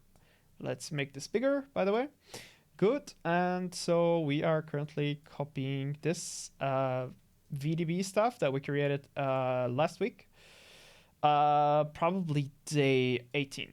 Check it out if you have missed that one. Okay, so we have VDB from Polygon. This is making the current. All right, so wait, we need the actual hierarchy to be correct. So // because we went one subnetwork inside. So we need, just like in Explorer, when you go inside of something. Let me show you. So for example, if you go inside of another folder, you have another hierarchy here. And what we did is basically, instead of doing all those things, we did point thing like this, and then point. This is how it works in Houdini. The more hierarchy you go in, the more you have to add that point / thing. So one hierarchy deeper, etc., etc., etc. Okay, now you get it. Good stuff. And so that is what we have done. My hand hurts a little bit, but it should be okay if I move it a little bit. Now what we need to do is basically create the same operation like here, and somehow merge stuff, because even if we merge things here, it shouldn't be a big deal, because some meshes won't change anyway. So let me see, when should we merge things? We should probably create the convex decomposition. Just give me a second, let me check if that is actually correct. Just give me a second, let me check that. Good, let's do it. Basically, we will, we created a VDB and we have converted it into a normal mesh. And then what we will do is add a merge now. And this merge should be connected to the, both of them should be connected here. And then they should go into the composition. Okay, that's fine. Let's take all of this stuff and put them down there, right there. Okay, good. And this should basically have created now our decomposition of this, plus the decomposition of the other tiles. That should stay as is. Okay, that is fine for now. Let's check what are the next steps from here. Basically, he had an error now. When he had added the toggle to generate or not generate, he broke all of his stuff, it seems. Here, when I disable it, it shouldn't break anything because we have the connectivity on a higher level. He had the same issue because he had the level, I think, right there, which is something I wanted to avoid anyway. And now we basically don't have any errors, right? So if I go all the way into the output here, we should not get any mistakes here. So if I generate again and load it, we have it. It's working pretty well. Pretty good. So we discovered the problem basically early on. That's pretty good so far. I just don't think this has worked now properly. Let me go to the exploded version of it, because I think we need a switch to generate, because this thing should not be here, honestly. All right, so I think that is my opinion. We'll keep watching and see what happens after. All right, so I was a bit confused, as I have mentioned before, because of our collision. And it seems that right now, this is fine though, honestly. Nah, not completely. We have a draw curve in here. The draw curve is doing what? Let's see, it's doing this type of curve. So let's get in a box here. Let's see where our box is in relation to our other box. And it should be on the upper top. And it's intersecting. That's good. That means, and hopefully this would work now, if I go inside of here and get our merge. No, before the merge, like let's go to this VDB right there. I don't like that it is not going through everything. I wonder if there is some type of mistake here. I'm trying just to think a little bit. So let's go a hierarchy before, go back to our grouping. So where's our grouping in the active here? All right. So what is happening here? Why is it not taking everything inside of here? It's beyond me. Wait, let me try to think. Did we do anything wrong in here? Let me check the null. The null says, please take this and break it apart in the scatter and add a fractionoid, which should look like that. That is fine. However, why are we getting such a result with the group active? I mean, what type of packing are we doing here? What does it look like before in the switch here? All right, so it's all squeezed still. Okay, then we take it into transform to give it its space back. Basically what I realize now is that this thing is too much on the top. So let's put it a bit down. So let's view it first and see how we could put that thing down. If I press enter in the view, we should be able to have control. So one thing we will do is just put it a bit down. Now go back to our group and check what that will create. If it would create a proper grouping. We still are missing that it goes through everything. And I really don't know why it's doing that to us. Is it too less of resolution? So do I need to give it a more resolution? How much? We have 700, dude. So I don't know what it's talking about with resolution. Maybe it's too far away to the right. Let's then put it a bit to the left here. All right, and let's check if that would change our group active here and the way it's grouping things. So far, no, it's not really.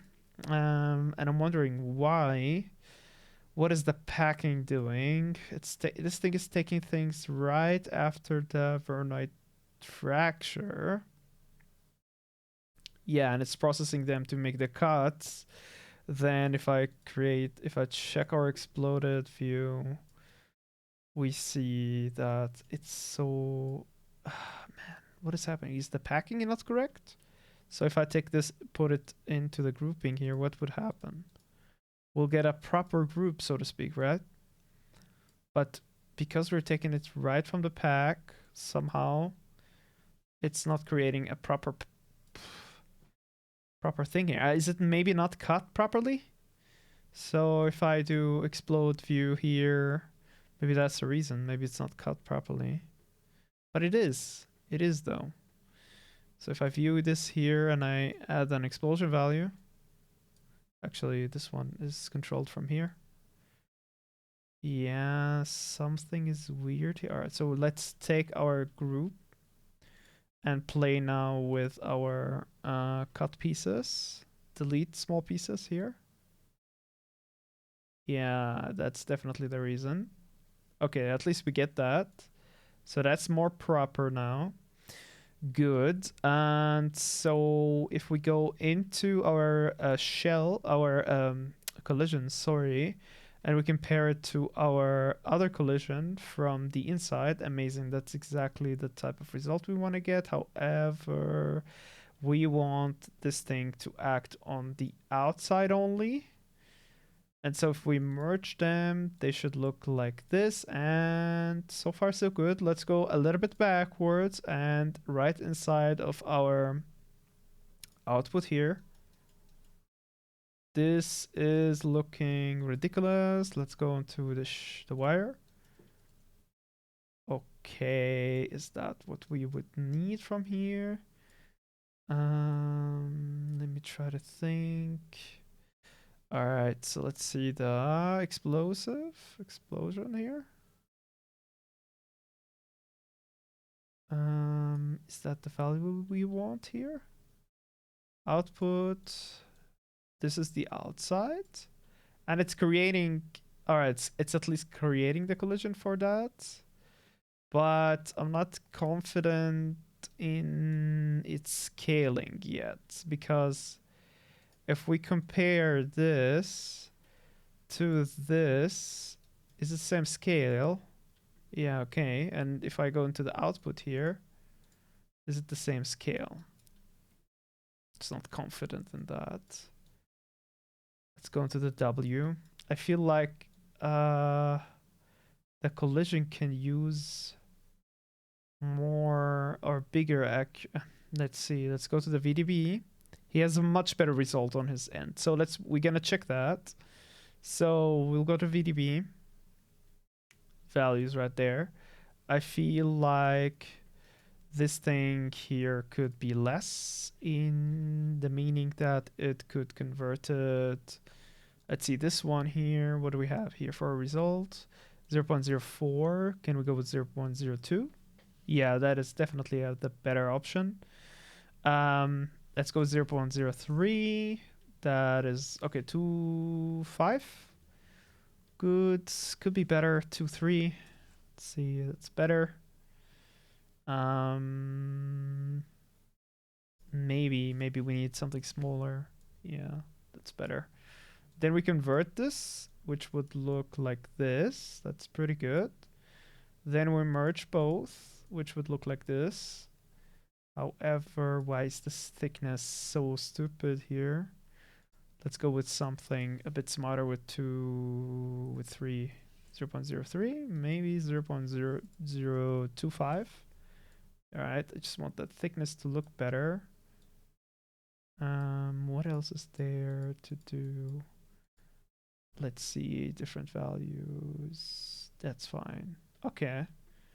All right, this is looking already better. So let's go backwards into the merge, into the explosion itself. And let's explode this. So explosion value. That's better so far. Looking a bit and checking out tutorials on brand. Though definitely, I can recommend you some of them. So I think my wall is too thin, so I'll basically save before I lose all progress. So I'll make this thing a bit thicker and go back into the output right there. Actually, yeah, let's see. It's gonna load a little bit to calculate everything, to cook everything. And let's see, we have a thicker wall. Let's check our create collision here. Let's see what are we getting inside of here. All right, so what I realized right out of the box here are some issues with some stuff here. Let's check in there. That should be fine. That should be fine. Okay, the first one here, let's check this one. It's not connected, and that is quite annoying. Let's check why that's the case. Let's check our grouping.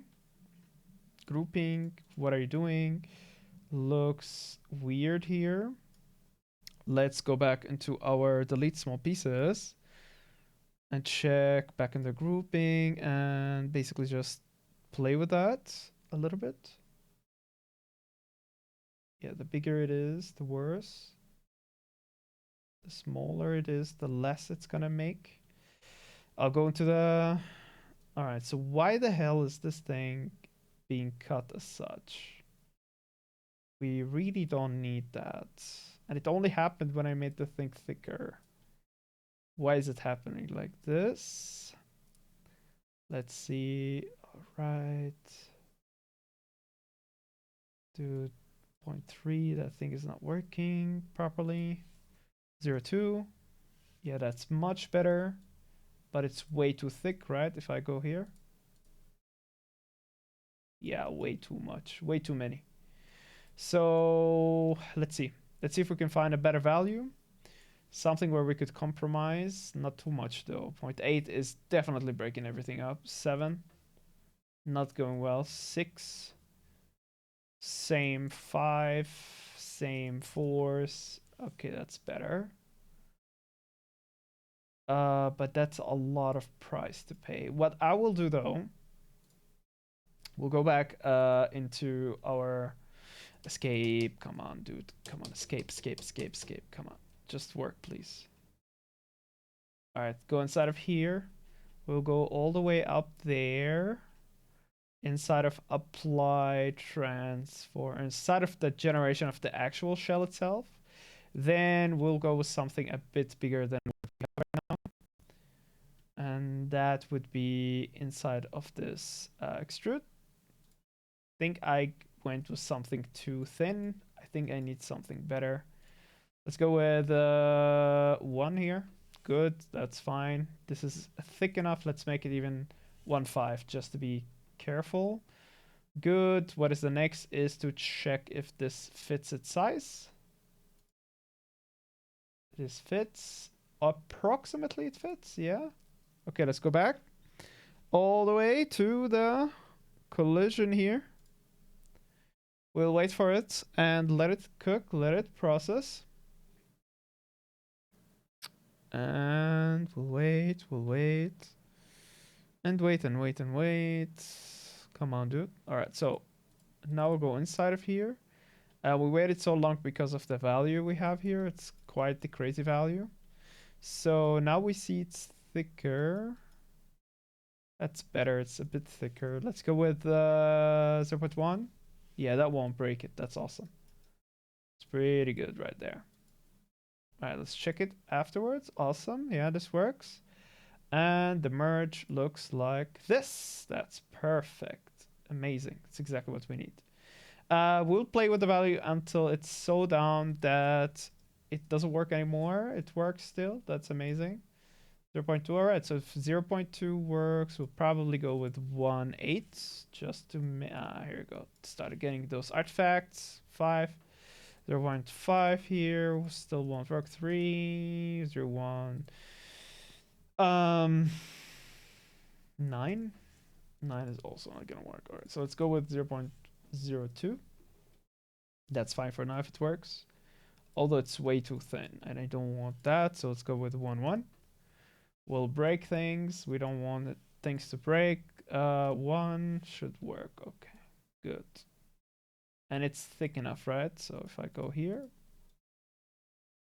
is it though? Why is it so thin? Where is it getting its stuff from? Let's see. Where are you getting your things from, my friend?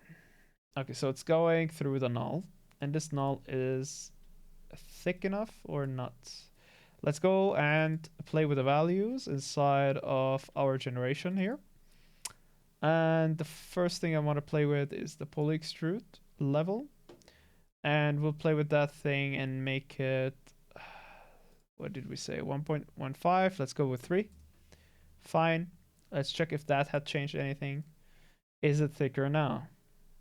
We'll calculate a little bit. Yeah, it's thicker. I like this. Looks good. Fine by me. And what else is there to do? Can we check the actual generation of the blocks? And so let's see. VDB converts. And it's not working. Merge. And so this thing. All right, so let's make this lower. It's taking a long time anyway, so 0.02. All right, let's see how thick that thing is. Yeah, that's fine. I mean, I think that's not thick enough. 3. All right, 1. All right, and how thick is the actual thing if I just look at it from here? Let's go hierarchy before. Yeah, that's about it. That's about right. However, we're getting all those. I mean, that is the collision itself. That's fine. All right, let's go inside again. And inside of our merge, inside of our, sorry, convex thingy. All right, so here we see some things are weird. So let's go with 0.0. I think the lower, the better. So 0.5. Let's see. We'll wait for it to work. Let's see. It's taking a long time, so don't ask. All right, we did that. Let's go with 0.01. Make it work again. All right, so we see that we're not controlling it, so we'll go back here and take this value to 0.01. Check what it's gonna do. Wait for it. It's gonna load. Loading, that's a lot. So 0.0, what it was, A5. Let's go 9, 8, 9 maybe. We need it in the middle. Not too much details, not too less details. So 9.5 here. Check what we're gonna get. And a bit more detail, 9.9. And we're getting not so many again. What the hell? So what's the difference between... Uh-oh. It's gonna be a lot. Ah, I see what I was doing here. Okay, so let's go with... If 4 is like this, then 5 should be different, I suppose. The lower the value, I think the better. So 3.5. Yeah, that would do the job, I think. Still not much details up there. So let's try 2.5 last resort. Yeah, that's much better. It's too much though. So 2.8. I just want to remove those details. Okay, good. This is looking good so far. Amazing. Good. One back. And this will be our actual collision for now. Let's go into our pack and see how that would work if we have an explosion level off. Let's go twice back. One more, and then we're here. Let's play with our explosion ratio. Sorry, value. Right there. That's pretty good. It's, however, loading a lot. It's like it's doing a lot of calculations.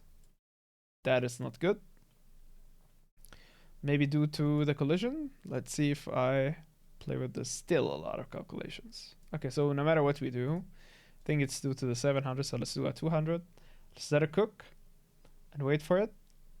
And after we have waited, now we should be able to experiment with the value, explosion value better. Still laggy. Yeah, it might be something that's taken a long time. Okay, so for now, save. Incremental save as well, 3.7. Good. Let's save that. All right, so let's keep watching. So I'm gonna just put this in the recording. We put this on 0.1 just to follow the course, and I was worried a little bit with the performance now. So let's see if it would change now that we put it on 0.1. Yeah, it's still quite laggy, honestly, but yeah, we'll accept it as it is, and we'll keep doing what we're doing. Okay, I think he is talking about, so basically he has an issue and he wants to fix it. I just want to see if we have the issue anyway, first of all, and that is in the Voronoi fracture here. Even if we enable the generate shell, it's not generating the shell, which is true.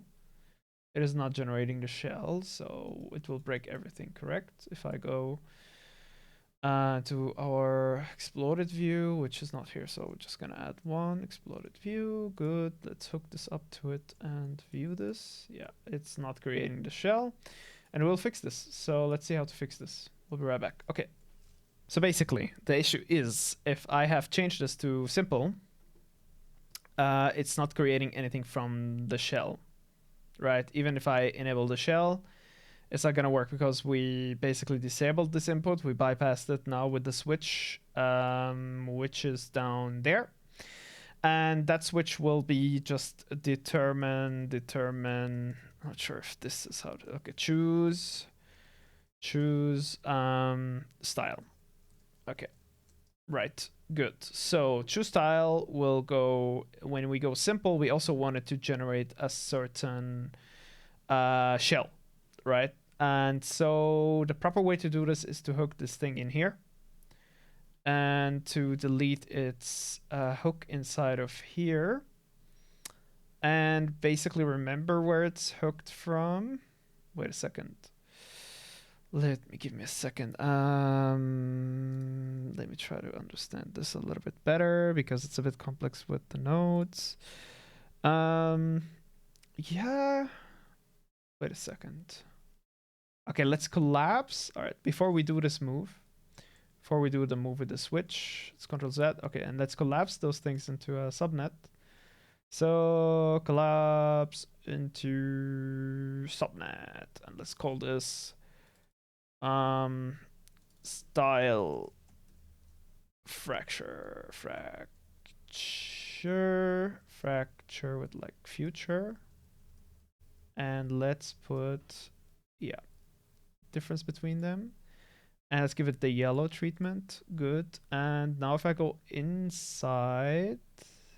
Oh wait, Control Z, Control Z, Control Z, Control Z, Control Z, Control Z, Control Z, Control Z. Yeah. Good. Let's make a screenshot out of the. Okay, we need some space to understand things better. I'm gonna make a screenshot out of this whole mess. Okay, let's make a screenshot just to understand what's happening. Now let's take our fraction here. And let's put a screenshot. Let's just save it. Okay, good. Let's have it here in case we need it later. Now, we have this thing connected to the scatter, and this should be connected to the switch. But we'll do that right after we put things into subnetworks. So actions and use subnet. Where is it? Where is it? Use default, use collapse, extract. Shift C, collapse the subnetwork. Okay, good. Now I'm not gonna name things because I want to make sure that the things are working. So what I will do is take this thing and control exit and go back here. And now basically paste it, put it in the scatter, and take whatever. Wait, so which one scatters what? What is this thing called? Points for Voronoi cell. Okay, yeah, exactly. The scatter should be here, and the actual geometry should be here. Now we delete. Whoa. Let's keep it like this. Let's see what happens now. So we basically are taking our scatter from the place we were taking it, but now instead of taking the mesh input, we are taking whatever we decide from those toggles, generate or not generate, which should allow us now to have a cert. Okay, if I add exploded view, we should see that we have the ability to explode this as is, because if we decide to go simple, we will go simple. If we decide to go a different style, we should still be able to work with things. So let's go to the exploded view here. Should basically work, but it's not working. Let me try to understand what's happening in here. All right, so some connections here broke. Let's see what broke and what didn't. Okay, so output, that is weird. Output needs to be, wait, let me delete that output thingy. All right, and now we have an output, and we need to delete this and basically take our Voronoi from here.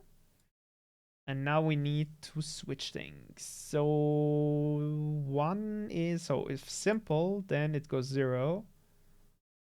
And this one should be the other way around. Good. This is simple and this is complex. Good. And now we should check why the complex is not working. It's probably due to it being connected from the output 2. Let's connect to output 1 right there. Okay, so to medium, all right, so 1, and now it's choosing the Voronoi frag. Wait, this way? No, this way is correct. Okay, now we need to check why this thing is not outputting anything. Let's check first our generation cutting plates. That is not working. Okay, let's see why that's the case. Voronoi fracture needs to be inside of here and not apply transform. So let's get our Voronoi fracture cleared. Let's check our output again. Okay, nothing. And we need our operators for Boolean fracture. Let's see where it's getting its information from. We definitely need to have the apply transform here. And let's get our screenshot now. Now it will be very helpful. The screenshot, we see the generate shell or not is hooked on one part here, and the Voronoi fracture is hooked on another point. So we will see how we could continue that. I wish I made a bigger screenshot, honestly, now that I see. And we see that one of the inputs are apply transform, but it was never the case. It was only coming from here and from the Voronoi. So let me see. One of those inputs are corrupted. So let's go back. Why is it taking it from here? It should be taking it from the actual Voronoi fracture, which is the second input here. Let me see. We only need 2 inputs, so we will, yeah, fine. We will deal with that. And so we'll go inside of here. What do we have in here? All right, so what I would like to do is open older files that we incrementally saved. That is why we incrementally saved things. Oh, wait, I'm not gonna discard anything yet. So let's just open a file and we'll do just that. So documents, let's go to let's learn at DoubleJump Academy. Let's go to a 3.6 week. All right, and now we'll check the connections and hook this thing up in the proper way. And we will load it. So good. So let's close that thing and let's check it out. So we have our structure as such. We have, okay, let me close this thing and to see this thing better. So Voronoi fracture is hooked right into the gen cutting plates. We have established, all right, wait, this thing needs a bit of structure. Okay, so here, okay, what do we have in here? The Voronoi fracture is actually hooked. What I would like to do is to switch those. So we're just going to delete them. Voronoi fracture goes in first, and the first input like we had it before, nothing else, nothing different. So, and the switch goes in here. Fine by me, good. And so our generate plates should be right into the Voronoi fracture. Right there, good stuff. And we have generate shell or not. This will go, basically the switch goes right into the second input of the operation boolean. So that makes sense. Boom. Second, which is the generate shell or not switch. Boom, here, good. This should now give us the fractures that we need. However, let's see, this is in the first one, this is in the second one. Now if I go inside of here, the second one should be generate shell or not, and this should be, okay, so let's see. Let's go inside of here. Second one is generate shell or not, good. Gen cutting plates, good. Let's see if the gen cutting plates is actually working the way we want it to work. It is. Let's check in here. Let's go all the way to the exploded view here, or in the Boolean fracture. Boolean fracture is doing literally nothing, which is not good. Let's go into the mesh here. What type of mesh are we getting? We're getting a cube mesh, which is telling us to generate shell or not, but now it's saying generate shell, so it should have a holo inside. Nice. Let's go into the compile here, reset the cache in here. Reset cache pass, reset cache pass. Let's go into the grouping and everything else. Good. Grouping is actually not working, is it now? It's blasting it before the actual operation. All right, so we see a mistake already, which is basically a mistake we wanted to avoid here. And we wanted the Voronoi to create the shape for the cutting instead of the hollow shape here. So what we'll do is go step back and take our Voronoi fracture. Let's see, it's creating the plates that exactly we don't need. So what we'll do is, now this had decided it for us, right? It had sent the signal. You see, that is wrong. We need this hook to it. This apply transform, that right there. Boom. And it should switch now to the apply transform, which is basically what we need. And if I don't generate the shell, okay, now exactly. So if I go to not generating a shell, it should create me in a Voronoi fracture one that would explode without the inside. Nah, it's not doing that. So something is wrong here. Let's look at it and examine it a bit better. If I don't generate shell, I should not be able to generate any shell, right? So I'll go back. Let me just check one more thing. I think the main problem was here. If I check the simple one, I mean, no matter what, it should follow here. It should follow its course in exploded view. And right now we told it not to create anything, but yet it's still. So let me check. Let's go. So what I've done, the main mistake that I've done is I have cut this, and I should have copied it because we still needed its own free input. So what we would do now is go backwards and take our transform right there and put it as a third input in the subnetwork that should enable the detailed fracture. We'll just organize this a little bit. So we just made a shortcut here that took us inside of here and created our... All right, so now instead of having the Voronoi fracture here, we'll basically apply the transform, and we will also just check back in there. The fracture was getting its information from, let's see, the Voronoi fracture was getting its information from the scatter and to the apply transform. So how can we connect those together again? We need a fourth input basically that allows us to have the scatter. So let's do that. Let's go one backwards. Let's make this a bit bigger. Let's go backwards. Get our scatter value inside of the subnetwork because we need it to stay alive. So scatter, here we are. Give me the fourth input. Good. Now we have our own Voronoi inside of here, which should be working regardless of shell or no shell. And that thing should be hooked instead of this in the second input there. Boom. This should be creating our cuts, and the cuts should be basically deleting the small pieces, and then it should have an output. This should be working like this. I'll keep that just in case. Just gonna keep that up in here. Let's take those and put them next to each other, such. And now separate them some more like this. This is looking good.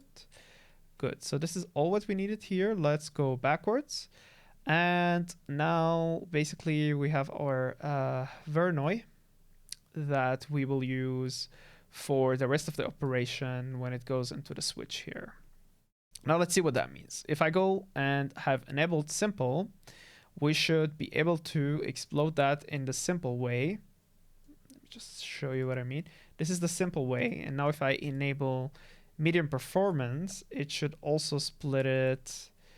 It should also split it the same way, but it's not. And that is due to it not being... Let me try to think. What's that? Why is it not the case? If I go inside of here and I go inside of here, we are getting that type of fracture, and we don't want that type of fracture. Why are we getting that type of fracture? Okay, let's see where the problem is here. Is this a hollow? What is happening in here? What? Okay, now this is not hollow. That's good. And it's going right. Okay, so give me a break here. What is happening? Voronoi fracture 1. Let's see what is happening in here. Do you have a hole inside of you? No, you don't. Then what are you getting? Your generate cutting plates. Why are you cutting in this way? Let's go backwards to understand. All right, so here we obviously need the Voronoi fracture inside. So first it goes here. Then let me see. First this Voronoi fracture should go here. Then, and let me check the other Houdini file that we had. So, all right, so we have a generate, and the generate thing goes in the second input in here. Makes sense. Okay, so let's do that. The generate, yeah, this one, generate shell or not, needs to be in the second input in here. Boom, we just messed that up. So now it should basically, Shift S, it should work. We have a Voronoi fracture that we created locally that takes no prisoners, and this one same. And then it should go into the operation, and then the other operation. Good, this works. And yeah, it's having details. That's pretty good. Output, let's see if that output would explode. It would, and it's creating the actual generate shell or not. And but it's flipping it over its head. So let's see what is the case here. If I don't generate and if I do generate, it's both this. Wait, generate. We don't have any. Okay, so basically all what I've done is mixed the inputs here, which I just need to, boom, put this down. Now it's working. We're generating a shell. We're not generating a shell anymore. Good. That's exactly what I want. This thing is back to working. Let's save. Let's incremental save as well. 7.8, and let's go, baby. Good. Going to Unreal. Whew, it's gonna be exciting. Okay, so right click, save a node type, and this should update it in Unreal as well. So let's check if we have Unreal up, and we actually do. Makes things a bit more stressful. Okay, so let's go and right click on the HDA and rebuild all instances. Gives us a good, nice check mark, but nothing about cooking anything. Okay, so first cube needs to disappear. I think we also need to learn about the regions now, because it will be a bit different again. So let me pause. Also, what we need to do is basically start searching for pillars or any type of, you know, material or actual model. So let's go with pillars for now.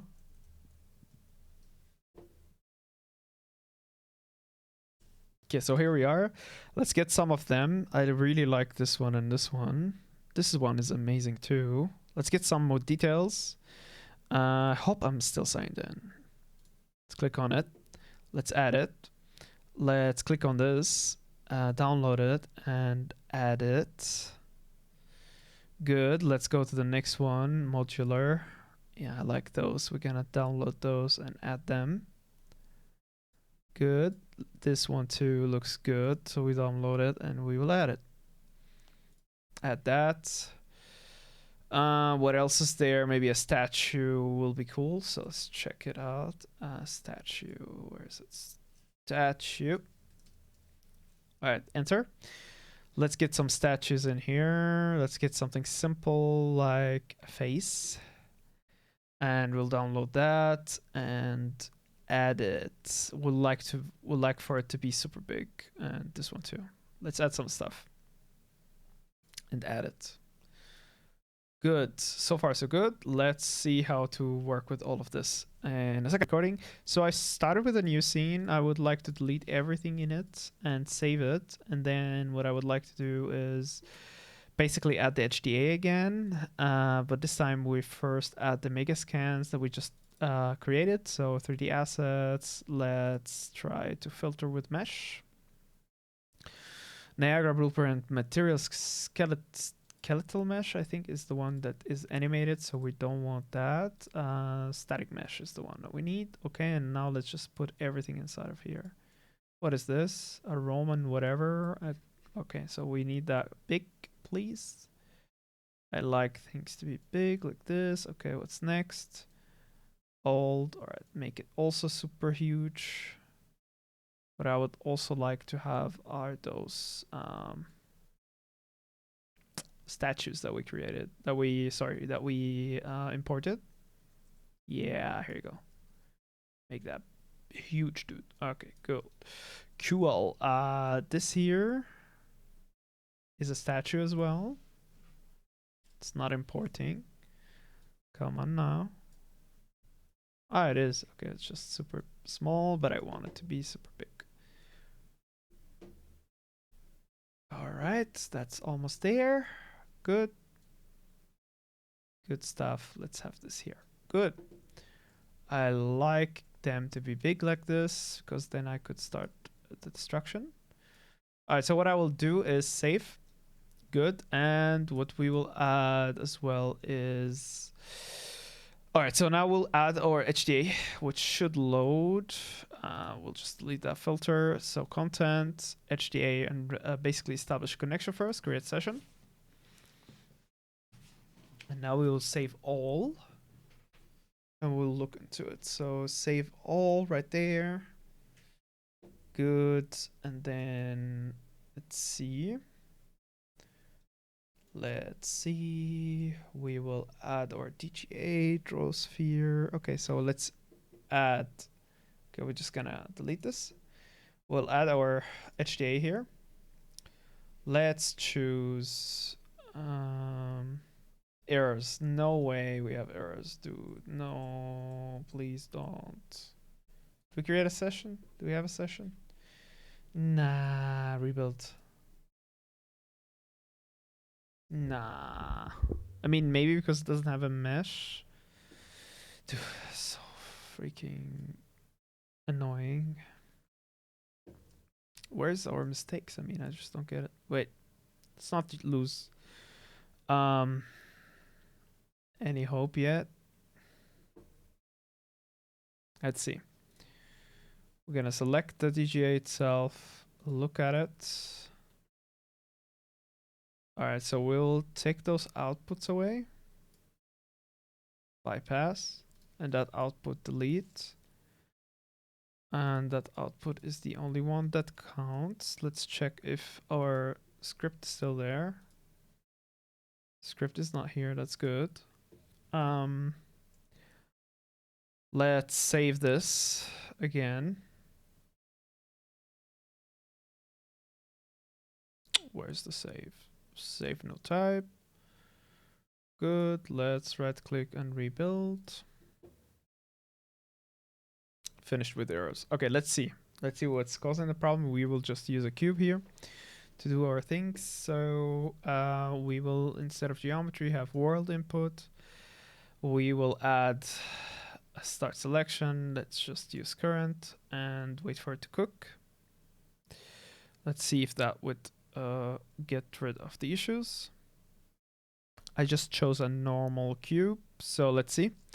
Well, all right, so it had finished the cooking. All right, so we clear selection, start, and let's take our statue, use current. It will cook again. Look at that. Wow, that's so cool. Okay, let's put that back to 0, check how he worked with the fracture. I hope everything is working. Now it's gonna go back to its value, so I will select the child and go back to fracture.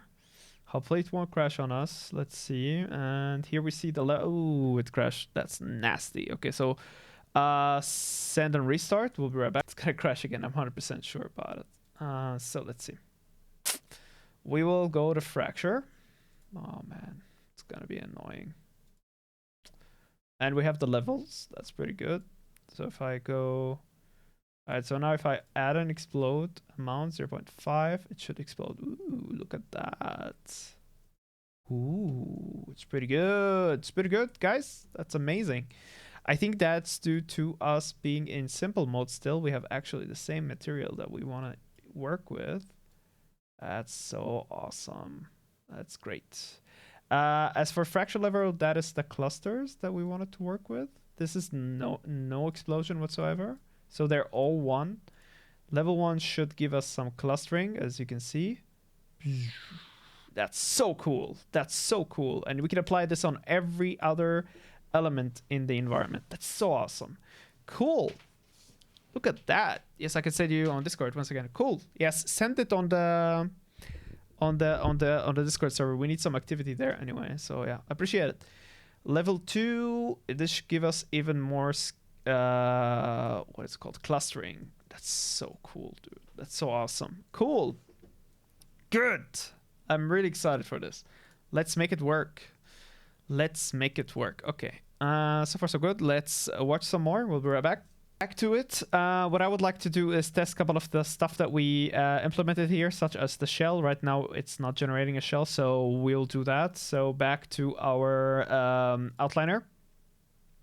We have selected, all right, so it's created a new one. This could be problematic for us.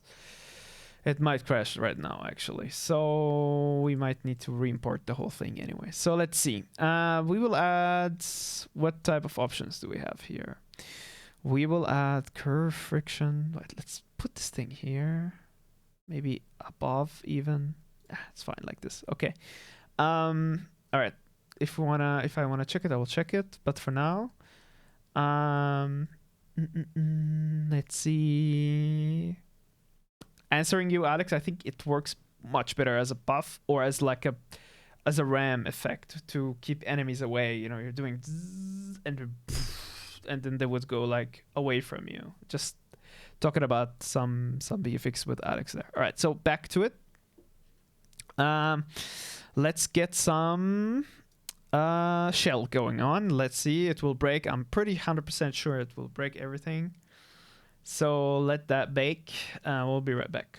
A lot of problem solving right now. We basically noticed that we had 2 Houdini versions open. That's why it was confused, the Unreal one.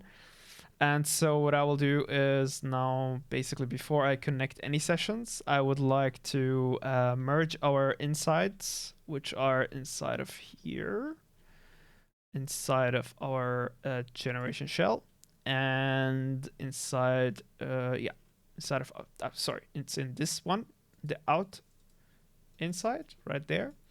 And we'll add an object merge, so we can just pick it up from here, and we'll call it out inside. Object merge OM, fine. And let's put that as an object. We don't need to add the dot dot slash because this will be right inside of here. Just take it down up to the merge level and merge that thing, and now save and right click, save and right click here, save node type. Now we should be able to open the Unreal Engine and go back to our map that we just created, the copy one.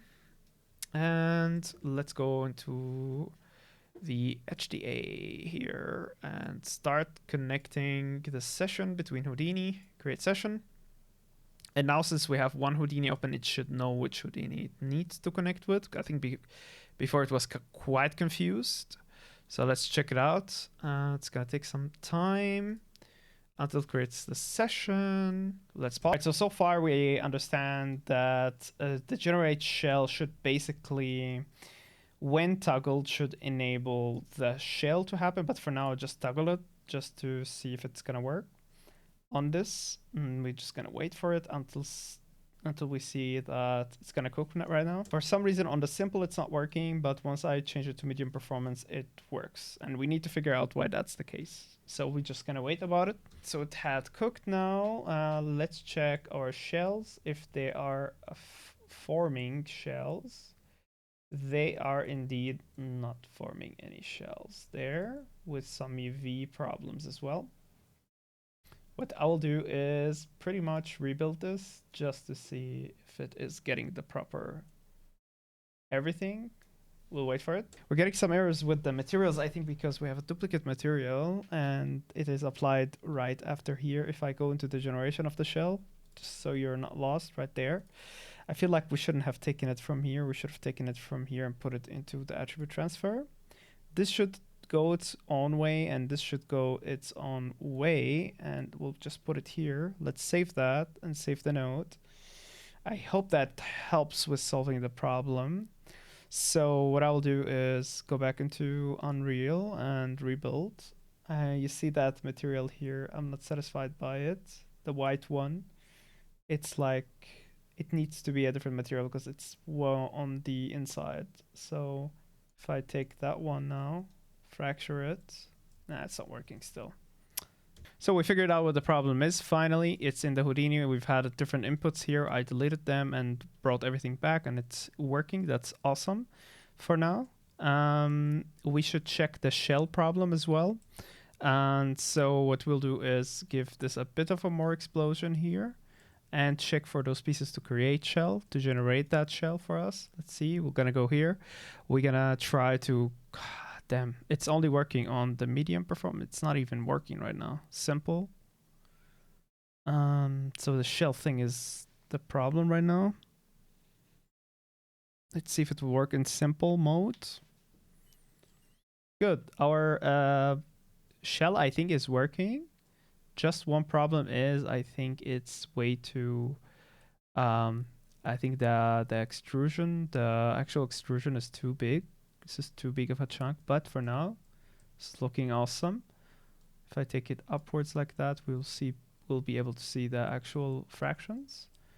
Otherwise, yeah, that's pretty good for now. We'll probably test that tomorrow and see how it works.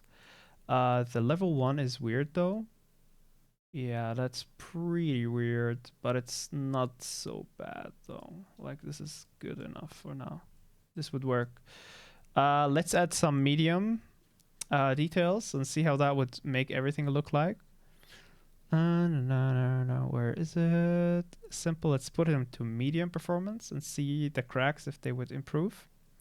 We'll put it on pause. It had cooked now. Let's see how that would look like. Yeah, look at those cut here. That's awesome.